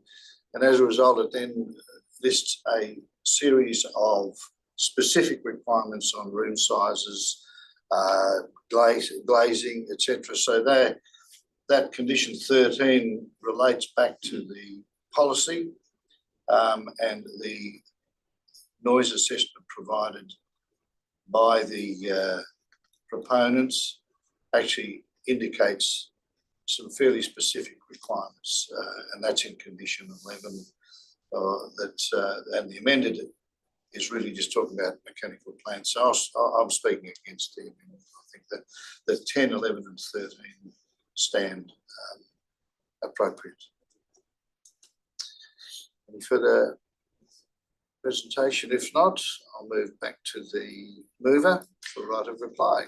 Thank you. I, in attempting to modify condition 10, seeking to make it clear that the applicant has obligations in relation to the mechanical. I'm not changing point A in 10, as well as coupling that up with the obligations they have under the aircraft noise provisions to ensure that those both matters are clearly identified in the same condition. So for me, I would concur with comments that have been made today that it's essentially trying to make sure that both those obligations are addressed by the applicant as part of additional material. Thank you. Okay, right of reply was had. I'll call for a vote on amendment 1. All in favour? Against? It's lost. Okay. Moving back to Member Lafanti, you've discussed it. Do you have any other amendments? Yes, I have amendment 2. Amendment 2 is to delete condition 6 and I move it to an advice note. My reasoning for that is that obligations for compliance with accessibility provisions are also addressed through other legislation more specifically, as is the normal case with a variety of pieces of legislation, and therefore this is appropriate to leave it as an advice note. That is my second motion. Okay, so deletion. Do I have a seconder? Presiding member. Yes, member of Harris. Okay, you wish to speak? Yeah, thank you. As Member Lafante has indicated, it is a standard practice of DAPs to not impose conditions relating to compliance with other legislation. It's not necessary, and therefore happy to support it as an advisory note that alerts the applicant to the requirements. Okay, any other member wish to speak to the item? For or against? No? All right, right of reply, mover. No. All right, I'll put amendment number 2 to delete condition 6 and replace that condition as an advice note number 1. All in favour? Carried unanimously. Member Lafanti, any further amendments? Yes, if I may. I'm moving an amendment 3. My amendment 3 is, just bear with 1 moment. Amendment 3 is to delete condition 26 and replace it with an advice note that reads, no bunting can be erected on site without prior planning approval or obtaining further planning approval. I'm happy for officers to assist in better language of the advice note. My reasoning for that is that the officers have clarified that any bunting on a site is an obligation to obtain planning approval. What's not contained in the plans before us then is not considered to be part of the application determined today. And from my perspective, it's appropriate that we consider it as an advice note so that it is provided for applicants' awareness and operators' awareness, but doesn't need to be a condition at this juncture. Okay, did I get a seconder for that? No. No. So I remember. Okay. And just before I move on, did the officers have any other comment in relation to the language that is read out? No objection. Like I said, I was happy for it to be as is, but just with the you are advised that, comma, no bunting, da da da da da. So very similar to what you've said. Don't have a concern with that. We'll craft that. Thank you. Member Arias. No further comment, presiding member. Comment. Any other member wish to speak to amendment number 3 to delete condition 26 and replace with an advice note? My only comment is, I'll support it, but my only comment is there are lots and lots of legislation that captures things. The applicants have said they don't want bunting. Does it also, and From my viewpoint, there's no requirement for it as a condition or a footnote. The officers have said that the policy stipulates what sort of other signage is required is part of a separate development application. There are lots of things that we're not advising the applicants of future or other planning applications in the future. So I don't see why we need to either have a condition or an advice note on this particular one either. Similarly, buildings being inside the boundary, I mean, there's other legislation that captures that. Fencing on boundaries, there's the Dividing Fences Act. If you build outside your boundary, I think you're in a lot more trouble with the adjoining owners and your banks and everything else rather than a planning condition. So I don't see the need for these sorts of things. I'll support the amendment number 3. No further discussion. Right of reply, Member LaFave? No. No. Okay. I'll put amendment 3 to delete condition 26 to replace it with advice. Are all in favour? 4. Against? Councillor Catalano. Okay. Further amendments? Yes, my next amendment, if I may, is amendment 4. It's to delete condition 29, which is, I think you just referred to it, about works being contained within the site, and I don't believe it's a relevant condition. It is an obligation under various legislation that people build within the boundary, and I don't see the necessary for providing this commentary. Okay, all right. Deletion of condition 29, moved. Member Lafanti, seconded. Member Arias. Speak to that, Arias. Thank you, presiding member. Only briefly to say that the condition's not required. It's so happy to support deletion. Okay, any other speakers on the amendments? Councillor Henderson. Thank you. The only concern I have is around the word works. And I thought it might have a double meaning whereby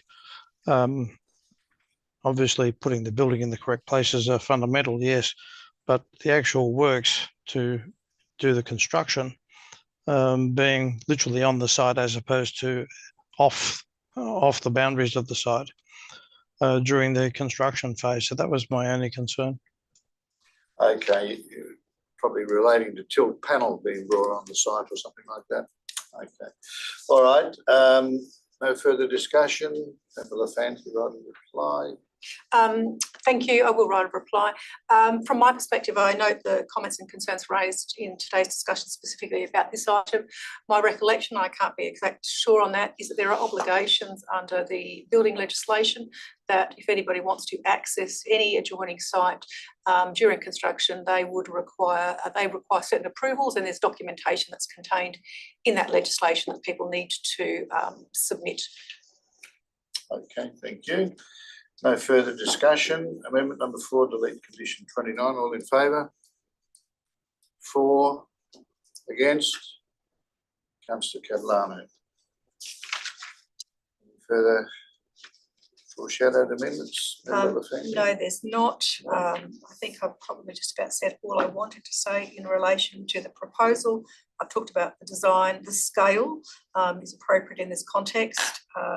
Overall, as I've just indicated, the proposal is appropriate development. I'm also supportive of the car parking arrangement and the shortfall of bays. But that is particularly directly in context with the type of development it is, its location, and the demand for parking and the timeframes, the general arrangement for parking demand in those particular facilities. Thank you, Member Lafanti. Darius, Thank you, presiding member. Probably the first thing I'd like to acknowledge is the interpretation that in the RAR that the proposed development of nursing home doesn't meet the definition of age-dependent persons, residential building or hospital, which are defined in the scheme. And I accept the proposition that it should be considered as a use class not specifically mentioned in the scheme. So on that basis, it is capable of being approved. I raised the issue in terms of the site context. I think the expansion of the existing nursing home in this location, given the zoning and the development that's occurred within the area, I think that's appropriate. The applicant's prepared a traffic impact statement, which concludes that there's not likely to be any adverse impact to road safety, and that is supported by the RAR and the city's officers. I'd like to also acknowledge that the design review panel concluded that all 10 principles of design were met, and that they concluded that it was an exemplary design and would contribute very positively to Midland. And I think that reflects the design, and I'd like to acknowledge the design team for getting that achievement. The RAR also acknowledges that the proposed development complies with scheme requirements and where appropriate, state policies. There are some variations, but they, I believe, have been appropriately justified and therefore worthy of support. So on that basis, I'm happy to support the motion to approve. Thank you, Member Arias. Other panel members, do you wish to speak to the item for or against? Councillor Henderson. Thank you, Chairman. I do have a question, potentially amendment. On number 17, about 2/3 of the way down, it refers to an absolute caveat over the lots. I believe they're being combined, so should that be amended to lot?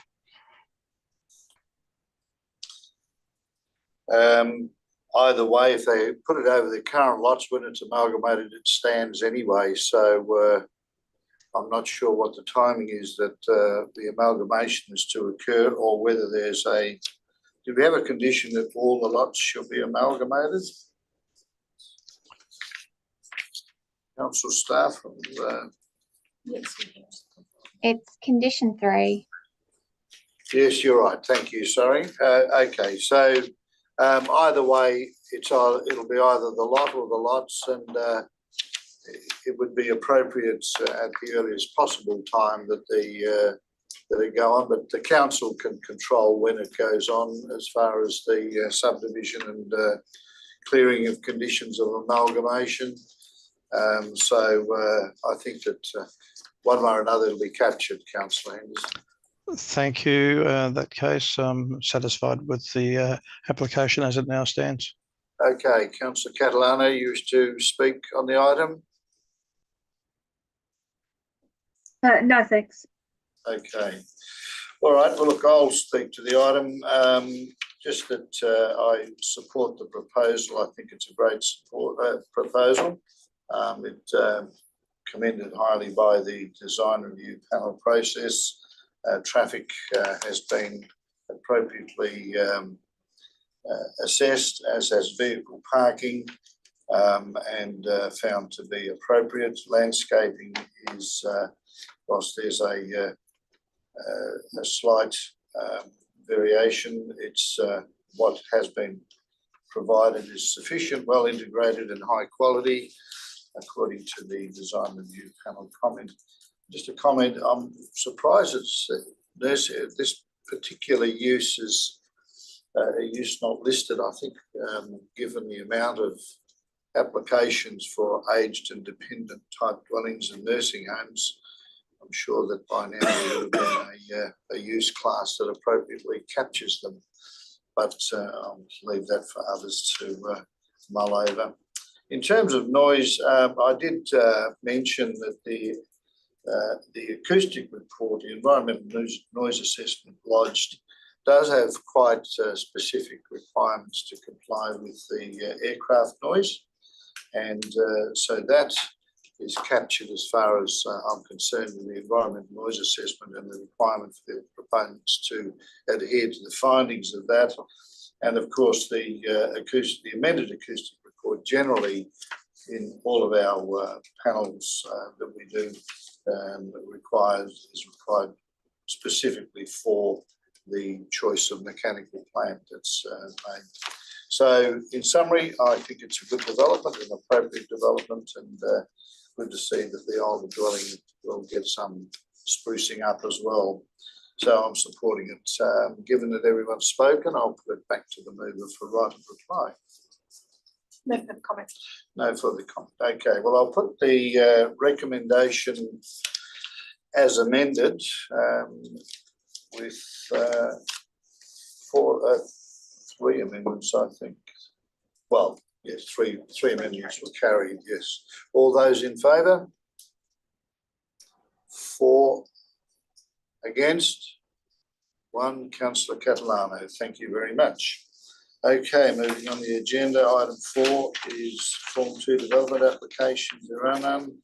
Item 5, section 31, SAP reconsideration. There are none. Part D, item 1, SAT application, Supreme Court appeals. There are none. There's one listed there, but that's not at the City of Swan. Meeting closure 11:44 a.m. Thank you very much, councillors, presenters. Thank you. Council staff and other panel members and our support staff. Thank you. Thank you. Thank you. See you.